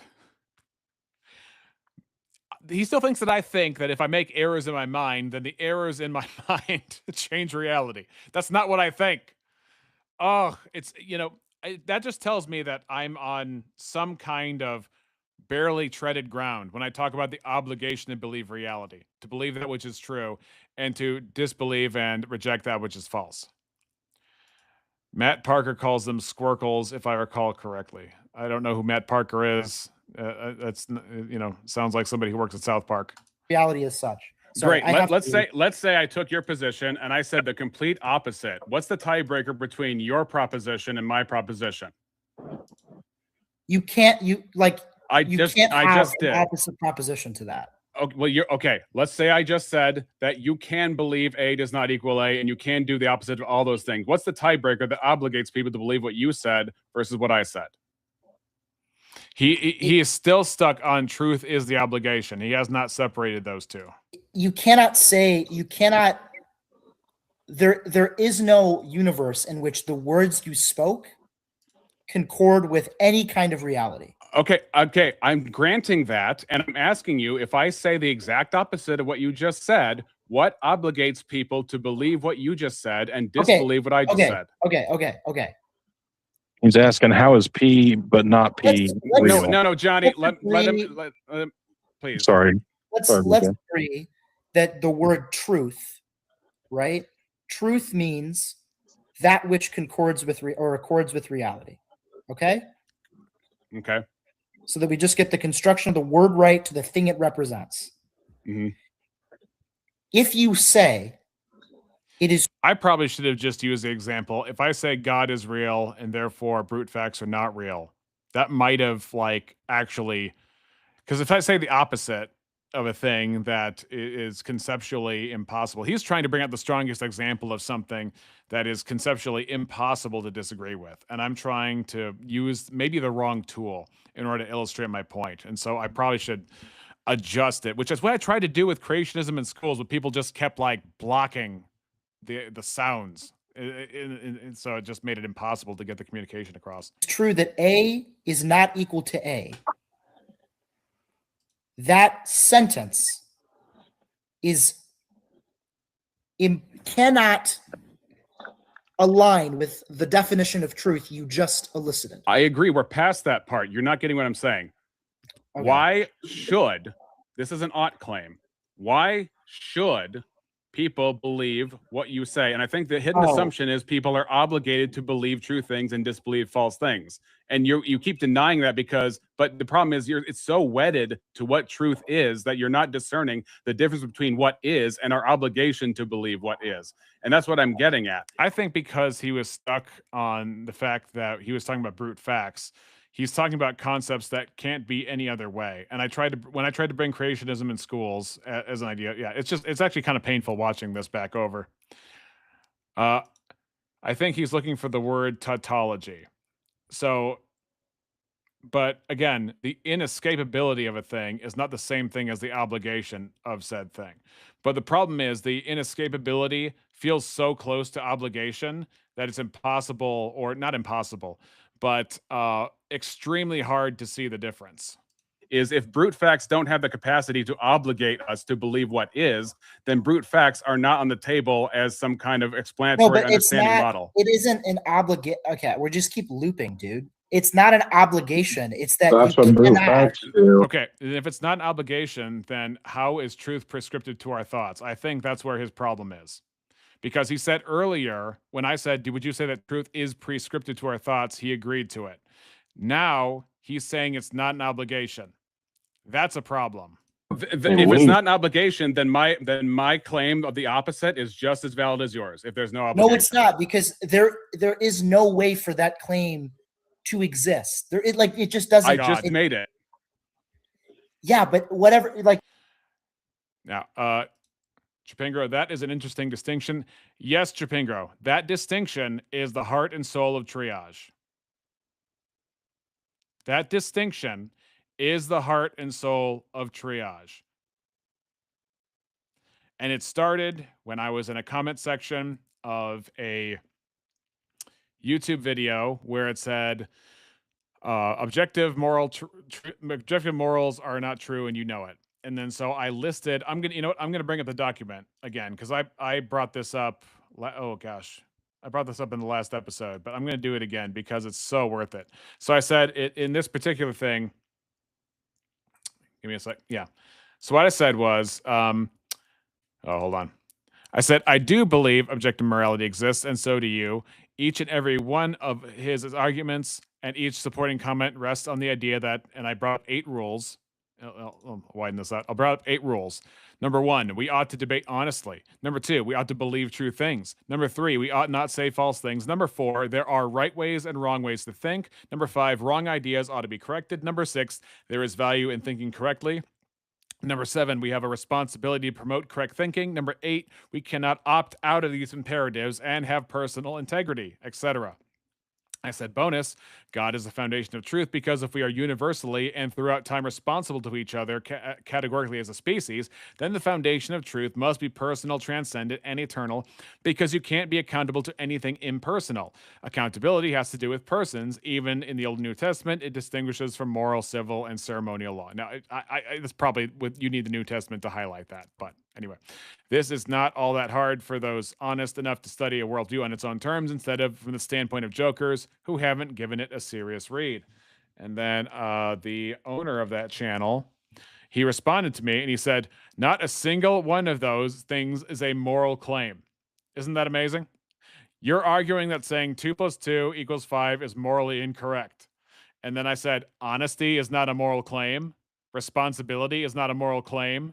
The promotion of truth as a moral ought is not a moral claim, which is obviously, a problem for him to have to defend that. So he doesn't defend it. He just tries to skate on by and says, anybody can know and discuss which things are true and diagnose propositions without a moral framework. And then, so I said to him, did you diagnose that honesty, responsibility, and the moral ought to promote truths are not moral claims? Was that merely an error? And then he never replied. Isn't that interesting? Your word, the words in he what they doesn't have to explain, reacts. The words in what they mean in that sentence don't, it's impossible for that to be true. Here's what's happening right now. I'm highlighting the fact that there is a rule that we ought to believe that which is true. You're pointing out circularly that, hey, what you're saying isn't true, and that's why you should believe it. And I'm saying, why are you obligated? And you're saying you're not obligated. It's not about should. It's about can. It's about can. Okay. What? If you really followed this logic all the way down to its T, like the way he's presenting it, then it would be impossible for people to believe false things. Darth says, you must honest. Atheist debaters were never about that. That's why he hates it. I mean, it's hard to disagree. I'm sorry, it's hard to disagree. Springer says, this leaves me wondering what Diogenes would say. It doesn't leave me wondering what Diogenes would say because I don't even know what Diogenes has said in the first place anyway. So you're going to have to elucidate me like this guy elucidated me. Darth Rana says, nothing more a demon hates more than honesty. They see it as the seeds of weakness. Interesting. If you were to say, okay. It is about should, because if what I'm saying is wrong, I should be corrected. Okay. Let me make this clear. Okay. Well, if not, then it'd be a brute fact. Let's say that we assume that we're working within the rules of mathematics and numbers exist and all of this. Okay. Yeah.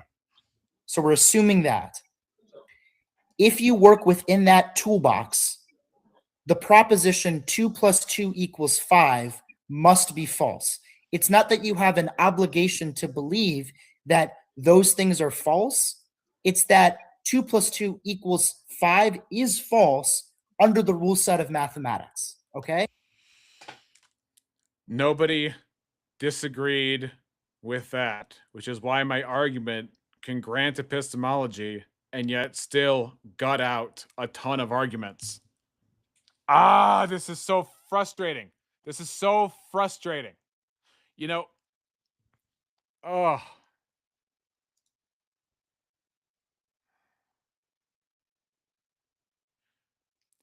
looking back at this, what I should have done was change the arena. I should have changed it away from math and logic.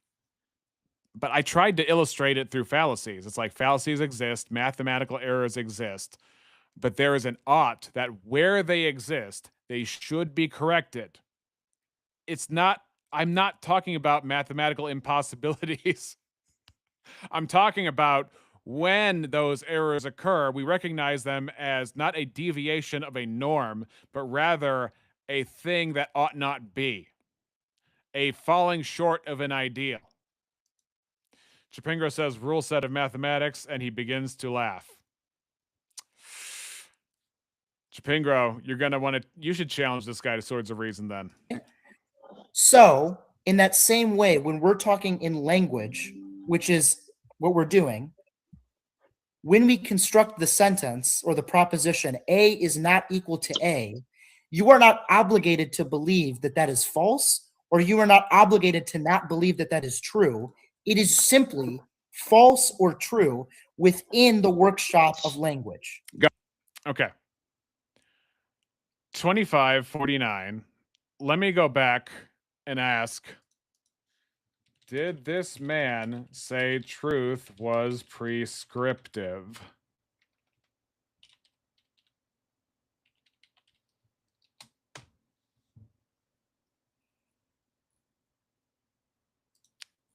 So truth is prescriptive to our thoughts. I would say so, yeah. Ah, Abe Dinkus, Mr. President, welcome. Welcome to the Reexamination Show. You are going to want to come back and check this episode out. This is going to be really good. I'm going to do a slideshow after this as well before the night is through. But did everybody just hear what he said? He agreed to the proposition that truth is prescriptive to our thoughts. And then, you know, if you go to the 25-minute mark, what are we at, 25:39 or something like that? Same way, when we're talking in language, which is what we're doing, when we construct the sentence or the proposition A is not equal to A, you are not obligated to believe that that is false, or you are not obligated to not believe that that is true. Okay. Do we not have a contradiction here, folks? Did we not stumble upon something tonight? Did we not hear just a moment ago? You are not, your truth is prescriptive to our thoughts, and I would agree to that. Then now, when it comes to A is equal to A, you are not obligated to believe that A is equal to A. It just is, but it's not ought, and there's no ought attached to it. Isn't that amazing? It's like magic. It is simply false or true within the workshop of language. Got it. So it's purely descriptive, and there's nothing prescriptive about how we ought to think. Correct. Great. What the heck? Do you want me to play it again? Want me to play it again? All right. This does not happen very often, okay? This does not happen very often. All right. Let's play it again, because that's just too much fun. All right. 12:31. Here we go. So truth is prescriptive to our thoughts. I would say so, yeah. Okay. So how can truth be prescriptive to our thoughts if there's no personal aspect to the basis of reality? All right. Now let's jump all the way over to what? I had 25:39, 25:39. Believe that that is false, or you are not obligated to not believe that that is true. It is simply false or true within the workshop of language. Got it. So it's purely descriptive, and there's nothing prescriptive about how we ought to think. Correct. Guys, be honest. How often does that happen? Like, I wasn't even pulling any tricks. I wasn't being dishonest. I was asking a very straightforward line of questioning. Unbelievable. Absolutely unbelievable. He says what he truly believes, I would say, at the beginning. And then because of his commitments to atheism, he necessarily has to deny it. He necessarily has to deny that. What he believes, what he just said. That's the core of triage. That's the core of the gambit here. Unstinking believable, people. This is, you want to talk about evidence for God, okay? I'm not saying I have a mathematical deductive proof here. But you want to talk about evidence for God in terms of rebellion against truth, in terms of turning your back to reality, in terms of rebellion itself. This is one aspect of obvious rebellion to that which is true. Unbelievable. Dartharanis. Okay, hold up. Dartharanis gets it. The Chipingo gets it with a small boom. Dartharanis says you get 5 booms. So we get boom, boom, boom, boom, and boom. Like, again, this wasn't a trick. This wasn't me being dishonest. This was me trying to park the car in the Walmart parking lot for like 30 minutes, trying to understand, okay, let me tell you, there is the thing, and there is the obligation to believe in the existence of the thing, the operation of the thing, and how the thing fits into the real world, which are all separate from the object in question, the thing itself. Right?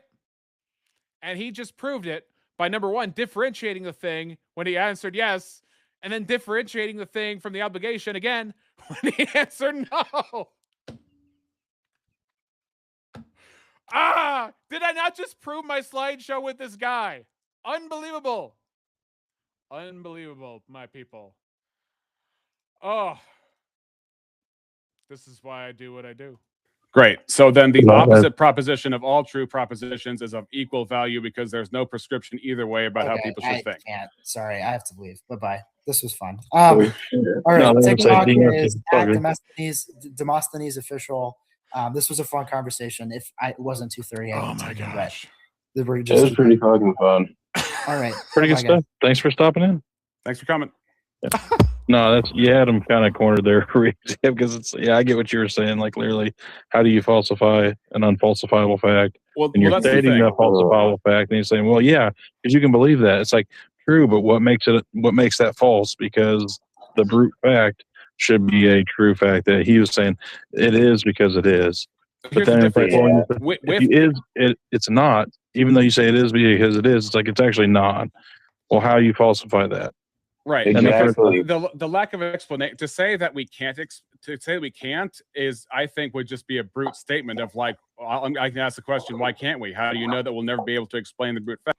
All right. Chipingro says, I think, hold on. Let's see my face here. I think you do a really good job at pointing out this distinction, but I think you make a leap from we all do this to it's always correct to do this. Again, in order to make that claim, you have to correct my thoughts. I don't think there is an escape hatch from like, all you can do is affirm normativity by making a correction. I can accept your correction and say that there's a distinction between two things. I can accept that I have made a logical leap and that I ought to correct that logical leap because I need to think out my steps more. But what I can't do is take your correction without normativity, without the necessary prescriptive aspect to reality. So let me read your comment again just so I can get a better understanding of what you're saying. I think you do a really good job at pointing out this distinction, but I think you make a leap from we all do this to it is always correct to do this. I don't think so, because if what you're saying is true of what we all do this, then all you have reduced normativity to is a description of function rather than a prescription that is outside of us that we have allegiance to. So if all you've done is say is we humans do this, then then deviation from it is not an error. Deviation from it is just a difference. So then fallacies aren't wrong, they're just different. And immoral behavior is not wrong, it's just different. Well, even then, I mean, I would say that's the average is immoral behavior.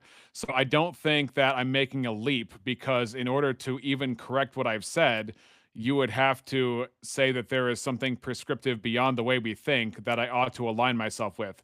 Because what you've effectively said is, actually, if anything, you've just pointed out my argument and restated it back to me.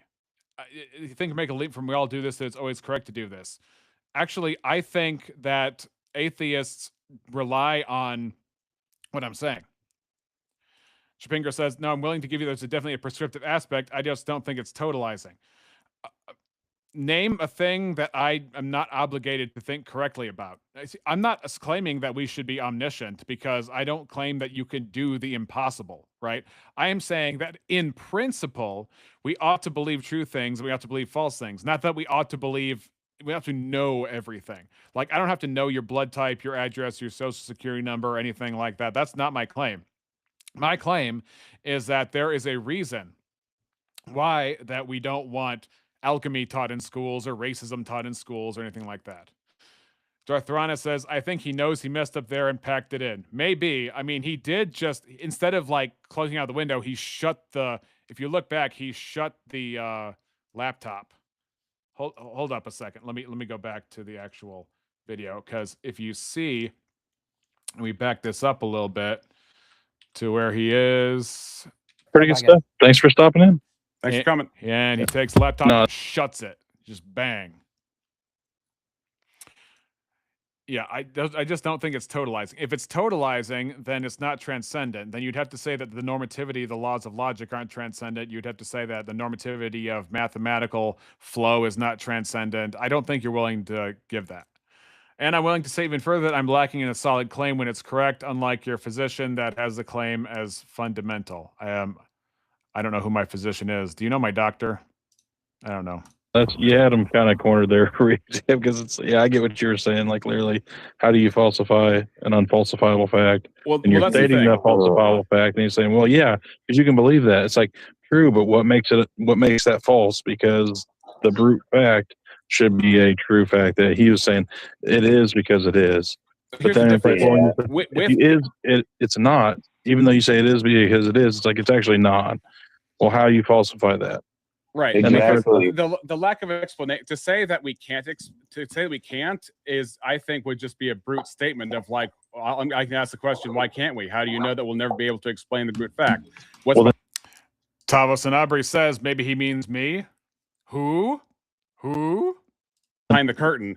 And then I would definitely recommend tonight's episode. In fact, I'm going to have another slideshow after the end of this. Unlike your physician. Oh, he meant to say position. Okay. Unlike your position that has the claim as fundamental, I'm willing to say even further, I'm lacking solid claim on when it is correct. Yes, I don't think that. Okay. Then you go back to that episode where I'm calling into the line, and then that atheist Owen says that the laws of logic and mathematics and morals are normative-ish, which would be like thin normativity over thick normativity. Darth says, if no odds derive from facts, then why debate the facts at all? Exactly. That means that contingent facts are more solid than fundamental facts. As your physician, I didn't know you were kind of that kind of doctor, Tavo. Pingo's bringing out the owls. The who, because owl. Now everybody gets it. Tell you what, guys, why don't I put a poll in here, and you guys tell me. I'm gonna put a poll. I think it's gonna be like 1 for yes, 2 for no, or you know what?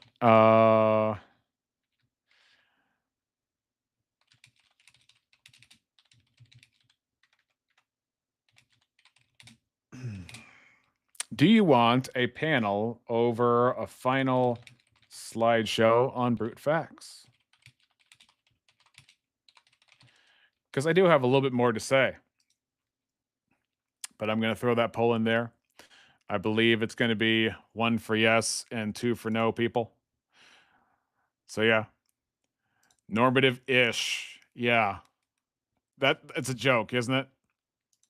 Chipingo says, hey there, Tavo.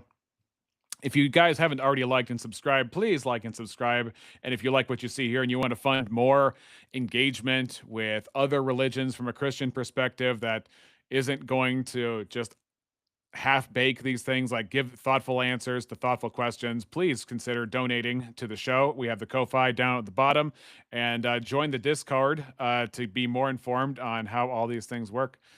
Let's see. Do we have any results? We have a no 100% on the panel.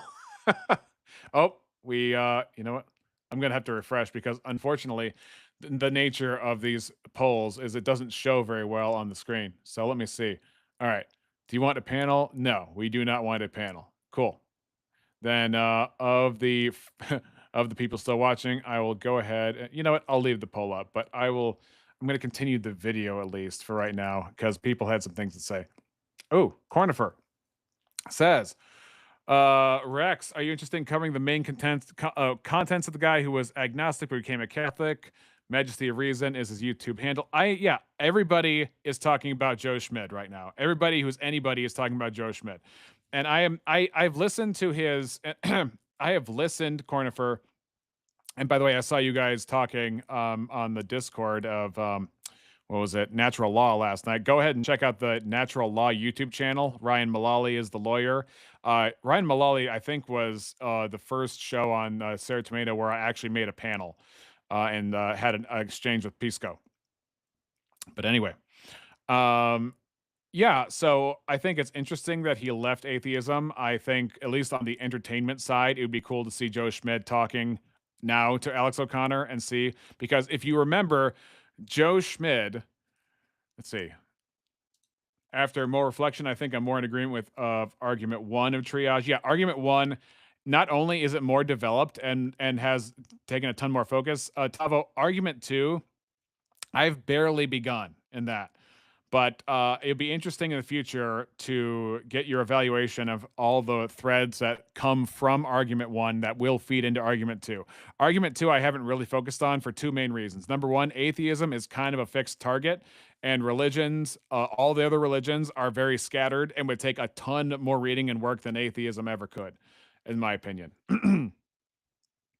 So, yeah, if you are comparing argument 1 to the alternative to argument 1, that's cool. If you are comparing argument 1 to argument 2, that's also cool. But I'm super hyper focused on argument 1 being the secular speed run against any atheistic impersonal sources of normativity.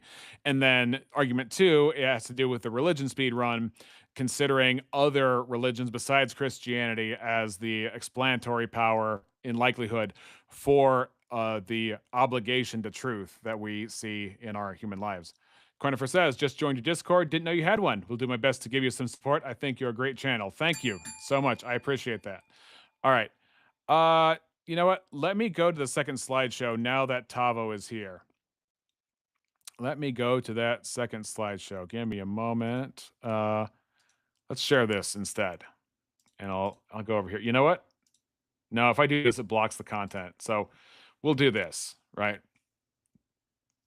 Even better, why don't I do this? You'll see my graphic here. So we got Triage, the secular speed run, and the last time we had 12 defeaters, so it could illustrate it better. The pollsters demand more slides. They will get more slides, ladies and gentlemen. And by ladies, I mean gentlemen. Anyway, it's a very male-dominated industry, the YouTube industry. The 14 defeaters of impersonal normative reality. If you want to see a more high resolution look at the first 12, you can see the first part of this live stream. But this is going to be more of the 14 defeaters that were updated later on. So this is a visual distillation of argument 1, how the dialectical gauntlet eliminates brute facts and necessitates the transcendental personal ground. Now, that's a bit strong of a statement. I'm still using an abductive principle, as Shapingo would say. So, much better. I'm still using abductive principle, but I think it's a very strong case. So here we go. Target and the diagnostic engine. So we have the triage trifecta, which is asking, what is the relationship? What kind of reality can occupy the relations required by normative architecture? So what's the relationship between this personhood here and your proposed brute fact over here? Brute fact meaning the claim that moral and epistemic norms exist impersonally without a personal source, which is a redundancy of the redundancy department of, it's redundant, repetitive, and not necessarily duplicative, yet retain binding authority over rational agents. So we have the agent-dependent relata over here. Then we have the value map over here. The evaluation standards already in use. Every opponent must account for their authority. So where are the standards? Where is the stipulation, the standing? Where's the ranking of all of the different kinds of value standards and stratifications and qualifications and priorities that we make. What is the order and what characterizes the order of our value map that we have here? And then we have the tiebreaker over there. So if you take a thing and you take its actual opposite of said thing, what is the value claim you're making to prefer your thing over the opposite? Slide 2. Or 3, however. The 14-point diagnostic filter. So we have relational voids, which is defeater 1, defeater 2. Functional absences, defeater 3, defeater 4. Moral disintegration, defeater 5, defeater 6. Structural collapse, defeater 7, defeater 8. Epistemic double binds, defeater 9, defeater 10. The cognitive tether, defeater 11, defeater 12. And endgame residuals, defeater 13 and defeater 14. To maintain a coherent impersonal position, an opponent must successfully bypass all 14 civs. I don't know why successfully has 2 Fs in it, but we're just going to ignore that right now. So domain 1, relational voids. We have the categorical mismatch and the asymmetry and standing failure. So we have the moral and epistemic agent over here. And then we have the impersonal fact over here. You know what? Hold on. Yeah. So I don't see a relationship between a cognitive moral agent, and I don't see that between the impersonal fact. It's just kind of standing there. Impersonal facts lack standing and address and the capacity to be wronged. Genuine wronging requires being a person capable of being wronged. I mean, it kind of makes sense. That's why the impersonal fact kind of looks like this amorphous blob. Defeater 2, asymmetry and standing failure. Genuine accountability requires a source that stands over and against the agent. That's a hierarchical claim. An asymmetrical authority relation cannot be occupied by a mere object. Domain 2, functional absence. We got the inert brute fact and somehow requires the mind to activate the contingent human mind, right? So defeater 3, identification regress. Facts remain inert. They require contingent minds to recognize, identify, and apply them as authoritative. The brute fact requires a mind to establish it in the first place. Defeater 4, mechanisms required unmet. There is no account of how an impersonal fact recognizes a violation when it happens, maintains a claim as it continues, or issues a second personal address. Now, let's look at what a second personal address is, because Stephen Darwall, as the AI tells me, has in 2006 came up with an argument about second personality as a basis for at least moral normativity. And if you look up second personal, I'm just gonna look up normativity meaning. It says, according to the Google, the concept of oh gosh, not Secord. I guess it's another philosopher. Second personal normativity being, drumroll please, the authority to make moral claims or demands on another person and hold them accountable through a direct interpersonal relationship. The normativity meaning the standards that guide our actions and define what we ought or must do. Second personal refers to a direct interaction between I and the addresser and you, the addressee. So that's the second personal aspect it's talking about here. All right. Next, domain 3, moral disintegration. So we have the structural collapse of forgiveness, justice, collapse. I went over this already. How can forgiveness and justice coexist within the same reality without contradicting each other? And I already gave the gospel. I already gave the need for double imputation, which I don't think any other worldview offers, to either have justice or forgiveness without diminishing either. Oh no, opposite means you're assuming the law of excluded middle. I am using a dialectical tool. I am not assuming that there aren't stages in between. There's a difference. Come on, my dude. Come on, my dude. I can say, like, like and subscribe. Thank you so much, Shapingro. I don't think opposite means I'm necessarily assuming the law of the excluded middle. There are things that are different from a proposition that aren't the opposite. Islam is not the opposite of Christianity, right? And if I say the opposite of Christianity, I mean, what would that entail, right? But I could still use that as, why ought you prefer Christianity over Islam? That could still be a thing. So, inability to hold tension, defeater number 6, rebellion, asymmetry. Knowing a violation is unintelligible if there's no personal ground to be wrong. You cannot rebel against gravity, you merely suffer it, right? Or if I make a fallacy, justice, nah, I'm not a legalist. Whatever, dude. You cannot rebel against gravity, you merely suffer it. Okay, again, not a great illustration. But if I say that I committed a fallacy, that does not mean I have wronged logic. Logic is not a victim of my wronging, and neither would be a brute fact if somebody is offed in just say down the street. That does not mean a brute fact that did not create it, does not have ownership of it or authority over the person. It does not mean that brute fact is the victim, but obviously God would be offended, as everyone is made in the image of God. And so if you end somebody's life, as Genesis 9:6 says, then by man shall your blood be shed. And so that's why it's a good reason to believe in the death penalty. However, I would say that because God is a person and we are his property, then we have no right to end each other's lives, and thereby God would be an offended party by our sins against him. Domain 4, structural collapse. Lack of aseity, per stipulation. Asserting a brute stop, is a normative act. It borrows external authority it refuses to supply. So just claiming it is a brute fact does not actually establish it as a brute fact. That's just what you said. Why do I have to believe that what you said is true? You just made a rule. So you're borrowing an external authority that the brute stop itself cannot substantiate. And then the Megazord principle. By the way, Tavo, I did drop in the chat the link to your Jesus Megazord. I don't like saying that out loud because it sounds diminutive or blasphemous, but the Jesus Megazord argument that you gave to Torn, that it would be a much more parsimonious and sensible thing to believe in the Jesus that actually existed, as opposed to the misshapen, fragmentary, secular mishmash of Frankenstein of theories that the secularists would have you believe, as opposed to Jesus just being Jesus. Brute fact equals just granted to me. Exactly. Impersonal views multiply disconnected, fragmented primitives that collectively try to imitate personhood without internal unity. Should we believe what you say, Rex?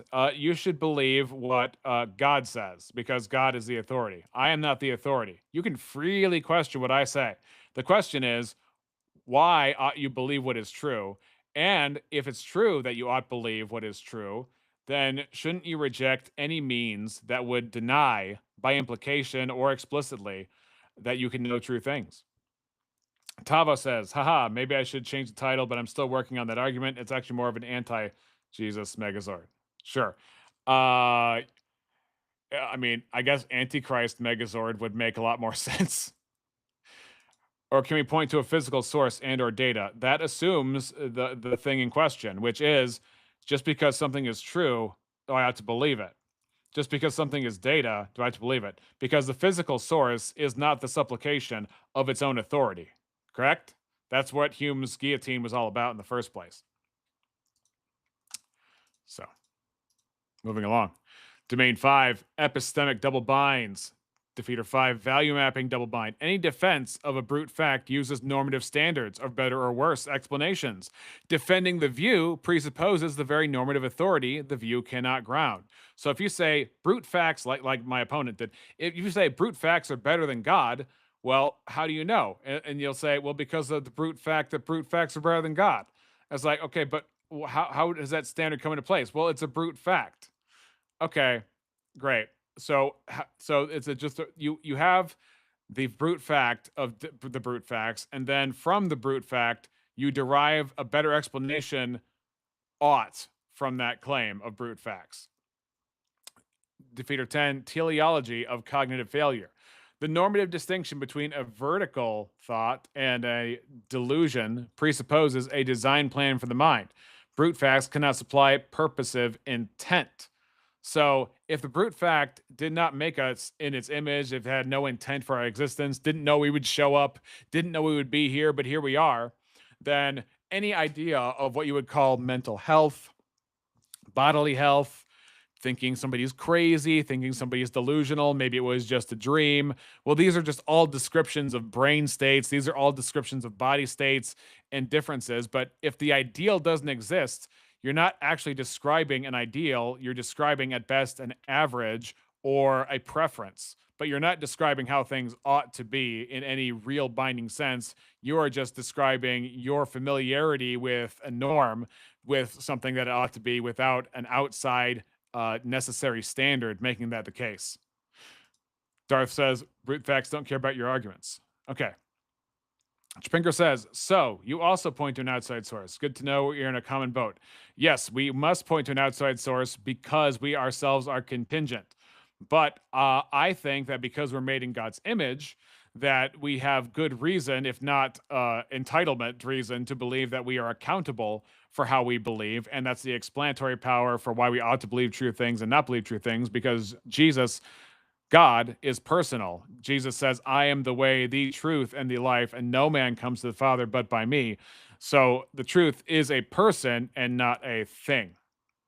My chain of odds grounds out in little g God. I would say little g God does not exist.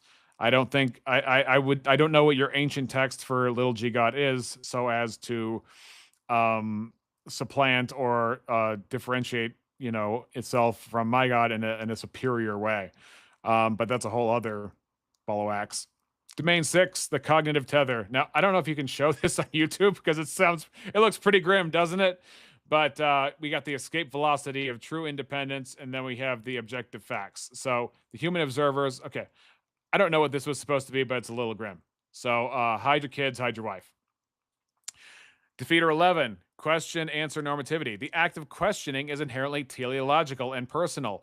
Brute facts neither ask nor answer and cannot underwrite the normative relation between them. So to even ask questions is to assume that answers might be possible. To even ask questions is to assume that there is a purpose to our thinking in the first place. To even ask questions is to assume that truth has answers somewhere. That even if people do have answers, they have answers only in relationship to what is real and true and binding, that would satisfy our curiosity and fulfill our hunger for what we're looking for, which is truth itself. And truth not in terms of like getting data, truth in terms of our relationship to our meaning, to why we exist, to why this world exists in the first place, why we can find satisfaction in how we fit. And the only way to do that is in identifying with the Lord Jesus Christ, who died for our sins on the cross because we have sinned horribly against a holy and loving God. And we need reconciliation because that holy God demands justice, and rightfully so, because his creation have no grounds to rebel against him. And the oughts we feel in our conscience come from him, and he is calling us to come back to him on his terms. We cannot do it on our terms. We must do it on his terms, and his terms are repentance, meaning turning from our sin, taking all we know of ourselves away from all we know of sin towards all we know of God, that is repentance, and faith, meaning no longer relying upon the self, but relying fully upon God, trusting God and ceasing to trust ourselves and our cognitions and everything, because our cognitions only go so far. And that's why I told B.S. Lewis earlier that I don't believe that arguments actually change people's minds. They might quiet people's mouths, but they don't change people's minds. People make choices. People have volition when they have a position. And so I don't think the arguments are doing the work, but I think that the Holy Spirit does the work in the people. The God, the Holy Spirit, is the one who changes hearts, not me, not these arguments. So read your Bibles, get to know God personally. You can't get to know God through arguments. You have to get to know God through Scripture. So, Defeater 12, creator style dependence. Authoritative uptake of these facts relies entirely on contingent personal cognition. They never achieve true independence from the personal, meaning that the truth, these facts, so-called, themselves. Is Claude good at recognizing logical fallacies? Yeah, but the problem is Claude is bad at recognizing its own higher criticism, German school naturalist starting point. So I've had to point that out to Claude a few times, and it conceded. So am I Claude's brute fact? Probably not. I think we are all brute facts according to Claude.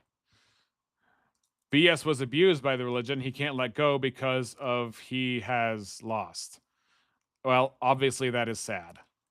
And I don't mean to like rain on anybody's parade or anything like that, but I mean, BS definitely has an axe to grind. That's for sure. Escape velocity, true independence, right? So the problem is these brute facts rely on other people to affirm their bruteness, but the brute facts themselves don't have any attestation to say that they are the stopping point. It's just people declare them the stopping point. Next. So the endgame residuals escapes closed. So these are further defeaters of brute facts. And defeater 13 is the quietest defeater. So if you refuse to play the game, meaning that you are like, I'm just not going to enter into this discourse anymore, I'm just going to stop talking.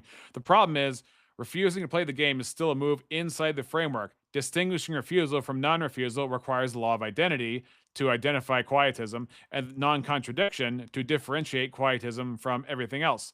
Even the non-player plays. Defeater 14, the personal space defeater, claiming respect my unjustified stance issues a binding normative demand. Opposing triage with reasons demonstrates triage. Opposing without reasons removes rational authority.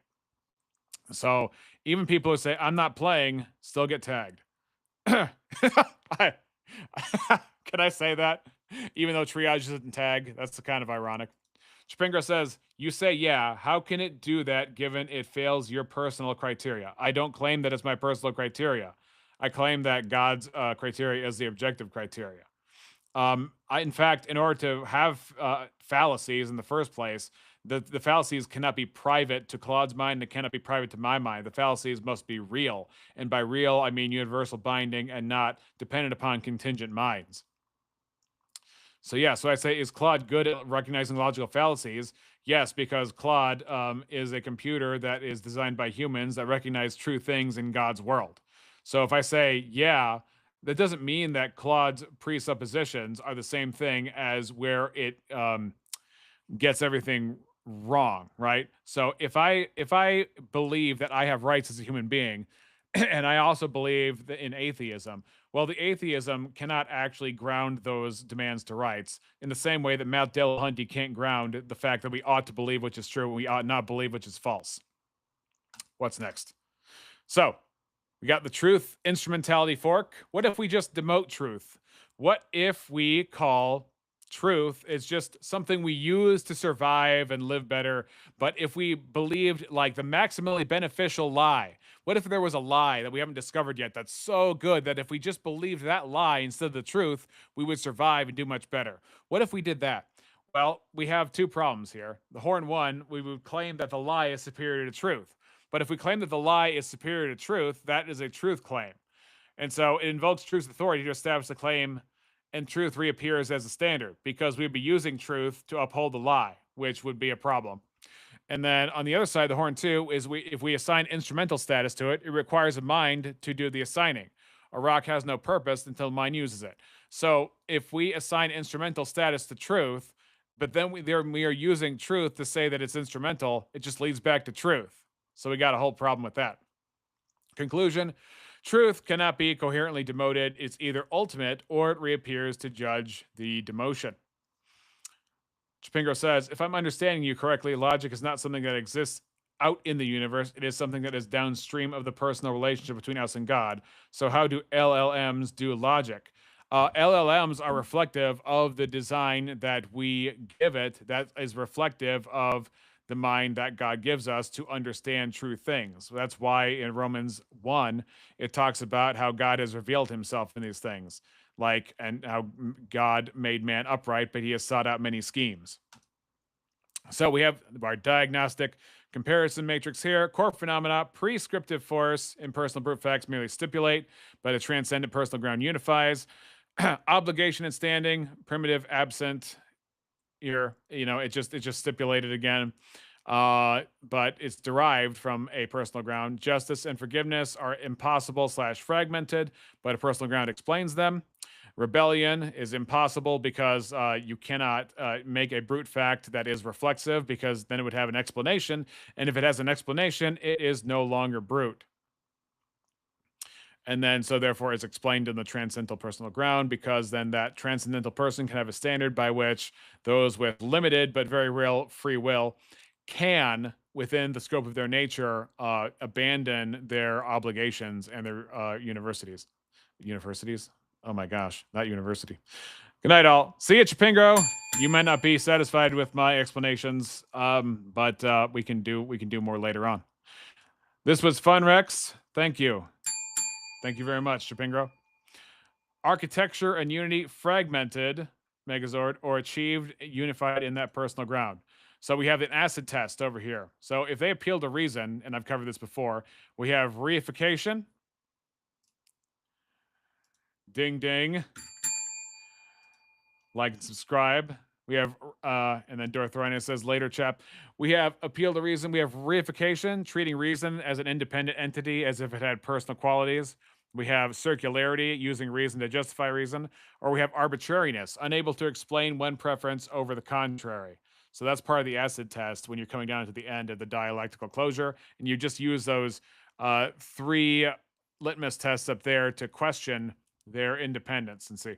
Or the final fork. I mean, this isn't a final fork. There's another fork called the purpose fork after this, if somebody has a purpose or not. But if you say that it does need a ground, if a grounding is necessary, then the regress terminates in personhood, because otherwise, if you can't ground what you're talking about because of all these criteria you've gone through, then you just go back through the funnel and then get chopped up again. Or if you say grounding isn't necessary, then all objections to triage evaporate, because then I can just say, well, then I don't need to ground triage. Why do you need to ground your stuff, but I don't need to ground my stuff? If you don't say it needs to be grounded, then you're saying that your framework of understanding doesn't need to characterize anything or tell us why logic runs in a certain direction, math runs in a certain direction, or morality runs in a certain direction, because that's kind of what grounding does, is it gives us the ought, which gives us the direction for how we ought to reason. So the master conclusion, the field is empty. Again, that's an overly strong claim. I'm working on some things in the background, but this is supposed to be an abductive argument. But the logos, the transcendent personal ground, is the winner of this abductive tournament here. No residual can be justified as an adequate ground while still using the framework's binding force to differentiate itself. The brute stop borrows external normative authority it cannot supply. The final verdict, the transcendent necessary personal ground, whose nature is truth and goodness, is the uniquely coherent explanation of normative architecture. All rational evaluation presupposes argument 1 complete. So there we are. What do you guys think? Because you guys are still here, I'm just going to drop the link in the chat and see if people want to come up. And if not, we can call it a night. But there you guys go. Let me see. Can I exit this? Yeah. Let's see where we're at as far as Z likes and Z subscriptions here. Hopefully we got a few more people in the chat. Definitely thank you guys for coming along. It's been a very productive episode, and I'm really glad I made it. Let's see if we can get somebody up here. But otherwise, if nobody comes up, we will call it a night. Of course, if you guys have questions, you can drop your questions here in the chat. People can always look back and see where we're at. Give me uno momento. Now we're still at 247. Let's see if we can get to 250 subscribers tonight. I see there's 5 people watching. If at least 3 of you guys subscribe, we will get to 250, and it'll be halfway to our goal of getting to 500. Then we can do super chats, which would be nice. All right, let's call Tavo says, great work. I think it's coming along. Let's see if I can feature that up here. Yeah, no, and this is from both slideshows I gave on brute facts. Those are from past work. That has nothing to do with what I'm working on behind the scenes right now. I'm working on kind of a framework that is going to be even clearer, and I think even more devastating to brute factor or emergent sort of models. Darthrana says, I'm busy to come up right now. Apparently he's making his model airplanes and trains. But Tavo, if you're interested in like questions or answers, you can come up. But otherwise, let me know. I think I will end the poll at this point. The poll has been going on for some time. So, it's 50-50. So I guess the 50-50 ties bring up a yes. I guess the question will be, what's the tiebreaker, right?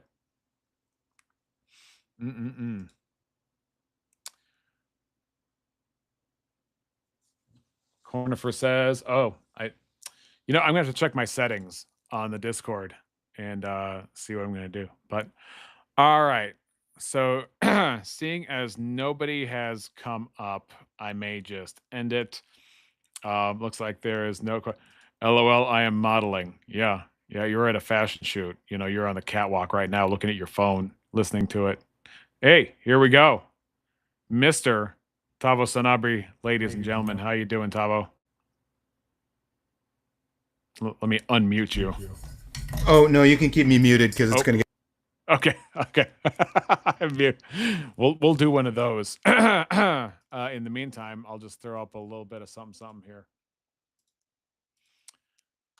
Point to God, it's like God has something called aseity, meaning that he is self-sustaining, he is self-affirming by his very nature, is the necessary being, and therefore, because he does exist in a positive sense, then he can be the grounding for other positive realities. Like this does exist, that does exist, but the universe, a universe based on there is no explanation beyond said thing. When they can't do that because nothing that is impersonal can have aseity. The number 7 doesn't make the number 7 exist. The number 7 cannot obligate me to believe that it exists. The number 7 cannot make math exist. It would be dependent upon a construct of a mind. Math itself cannot obligate me to believe that it exists. And it can't tell me that I'm committing a fallacy when I'm committing a fallacy. And math, it can't tell me when I'm committing a mathematical error. That would have to be something conscious in order to make the rules by which not only I can't possibly break, but I should not break, like morals or fallacies. So, dang it, that's what I'm trying to get at. Stop. You're going to make it brute ignorance instead of brute facts. Anyway, Tavo, how you doing? Good, good. Hopefully there's no echoes now. Sorry about that. No, you're good. And then I hope I didn't make. Did I change? I don't want my screen to be so big. So did that happen on your end, or that's just on my screen? Our screens are even on my screen. Oh, okay. All right. Let me see here. Oh, okay. It looks the same on your stream. Yeah. It's coming along. I mean, I would say I was pretty agnostic on the triage argument, and after thinking about it some more, I think I've come around to being aligned with it. It certainly, I think, is like a good argument from the standpoint of debate or the standpoint of like advancing the argument to an antagonistic audience. I think it's a good perspective. Good, yeah.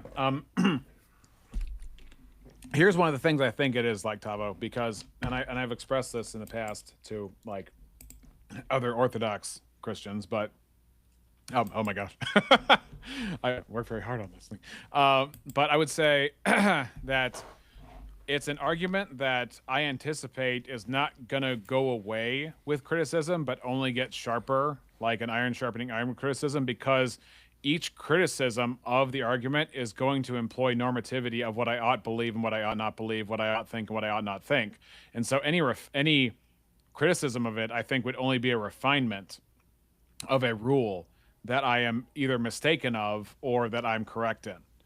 And I don't think that an impersonal ground is going to end up being the explanation for the standards by which I ought to think. And it's not going to change math. It's not going to change morals. It's not going to change logic. So I'm looking forward to criticisms of it in a certain sense. Yeah, for sure. Yeah.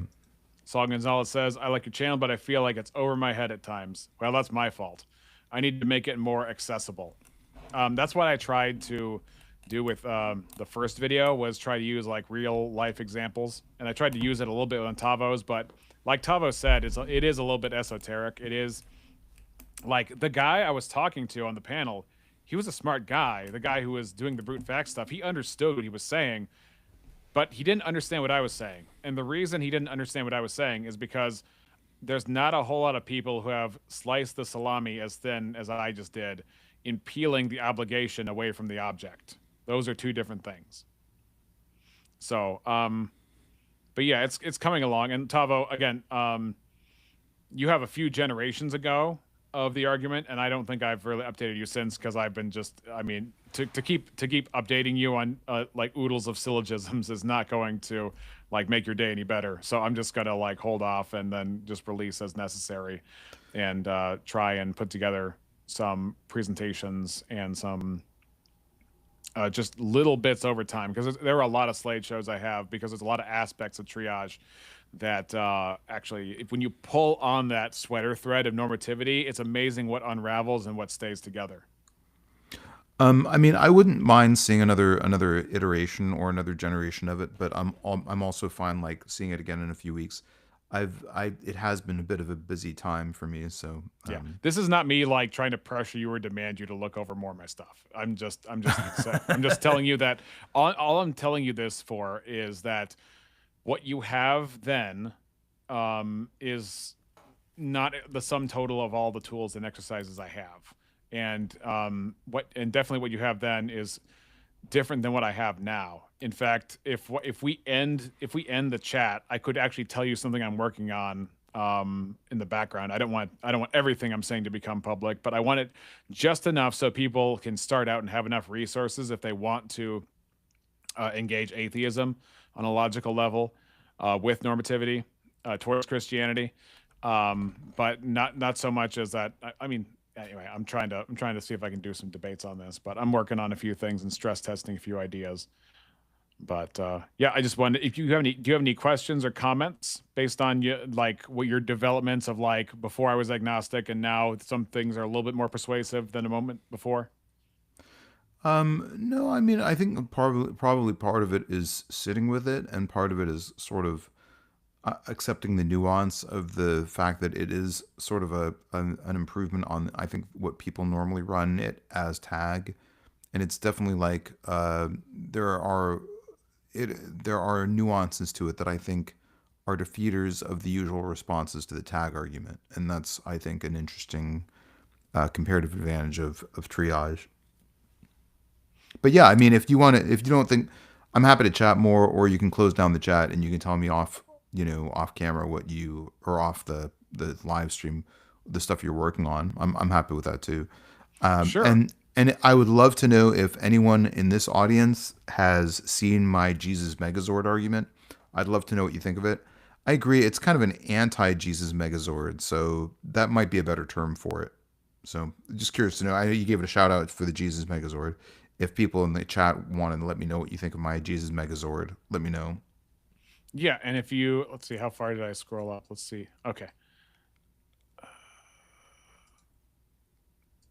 I had it prior. I had it a moment ago. The Megazord argument. Let's see if it's still in my copy paste. No, it's not still in my copy paste. It's somewhere in the chat. I'll go find it. No, it's all right. It's on the Truth or Religious Nonsense YouTube channel. It goes by Torn, and you can look that up. And let me see if I can find it. But yeah, I caught some of it. I have to go back and watch the whole thing. I understand why you don't like saying Jesus Megazord, and I think the fact that I was saying Jesus Megazord during Torn made people think that Jesus was the Megazord, right? It's actually a Jesus Megazord that you construct to defeat Jesus. Yeah. So, yeah. I mean, it would be an anti-Jesus Megazord. It'd be an anti-Christ Megazord, I guess you would say. Yeah, yeah. An anti-Christian Megazord. Yeah, something along those lines. Let me see. Okay.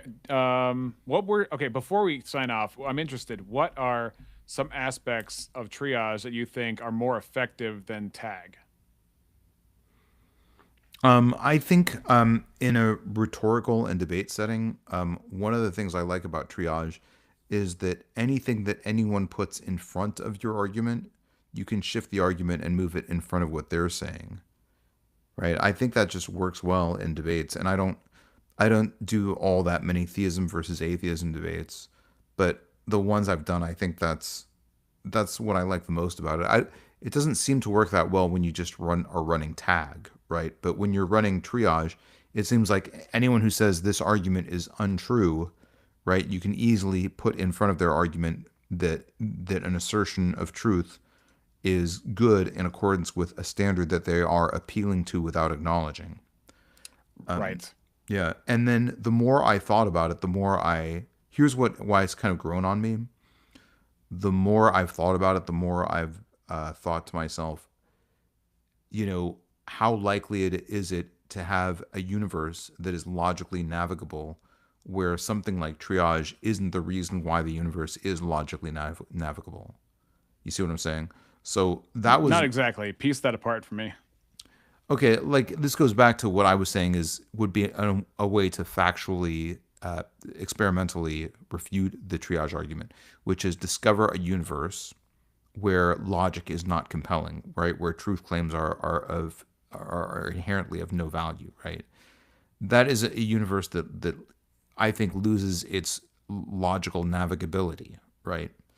So if such a universe would even exist. So the more I thought about it, the more I was like, is it possible that you could have a universe where 1 + 1 = 3, right? Are there some universes that just can't materialize, that would just fall apart? And if that's the case, then that in and of itself is an interesting observation. Yeah, I would argue that because of normativity, conclusions come from premises. But if what atheists say is true, or some atheists say is true, that logic is just a descriptor, the laws of logic are just a descriptor of our experiences, or a descriptor of how our human minds work, then that is just a description. It's not binding in and of itself. So a fallacy is no more than just being out of fashion. It's not the same thing as I am wrong. Like there is an intended function of how I ought to think. It's just you say, a deviation from an average, or a deviation from a believed ideal that's not a justified believed ideal. Yeah. So I think that I'm still trying to work on the consumption argument that that I debuted on your channel, and then I gave it to Breakfast Tacos, and he didn't come back with any comeback, because part of the thing is, if atheism is true, then normativity is just illusory or functional at best. Then premises don't necessarily lead to conclusions, and the laws of logic don't necessarily bind my mind. So then atheism on its own accord cannot bind its own definition by the law of identity. Therefore, atheism isn't necessarily atheism, because it takes away the equal sign between those two X's. And then the law of non-contradiction would also fail to distinguish atheism from anything that's not atheism, or let alone anything that isn't anything else, thereby kind of exploding not only atheism but the world around it, by removing normativity as an ought, rather than just a fashion, rather than just a pattern that people perceive. But I think on that, we will end on that note and then go backstage. Did you want to say anything to all the fine people out there before we signed off, Tavo? Please, if you haven't already, please click the like button on this video. Please subscribe to Reexamination, especially because you made it all the way to the end of the stream. And I think Reexamination is going to keep making really big waves in the pool of theological discourse, and for that reason alone, I think his journey is going to be really interesting to watch, no matter where you are on the spectrum. So, of your own beliefs, that is. Yeah, thanks, Tavo. Appreciate that. And let's see if we can. Oh my gosh, wrong one. Let's see if we can do one of these intros where. Oh, can I even? I'm trying to see if I can make myself on the sole screen, but maybe not. Maybe we'll do something like this. But all you guys, we're going to sign off for tonight. Now, Tavo and I, we're going to have a private conference in terms of the developments in triage behind the scenes. But all the rest of you people, just look forward to future episodes. I plan on doing a panel comparing and contrasting triage with tag with Mo Rebuttal and Steelborn, and possibly Rev Russ and Eli Next, but I have not gotten confirmation from those two gentlemen. But of course, Tavo, if you'd like to come on too, that would be awesome. But you're invited. It's going to be on a Tuesday night. It's going to be this upcoming Tuesday. You're not obligated, but it's it'd be great to have you. So for sure, yeah, appreciate that. And then with that, I will bid you adieu.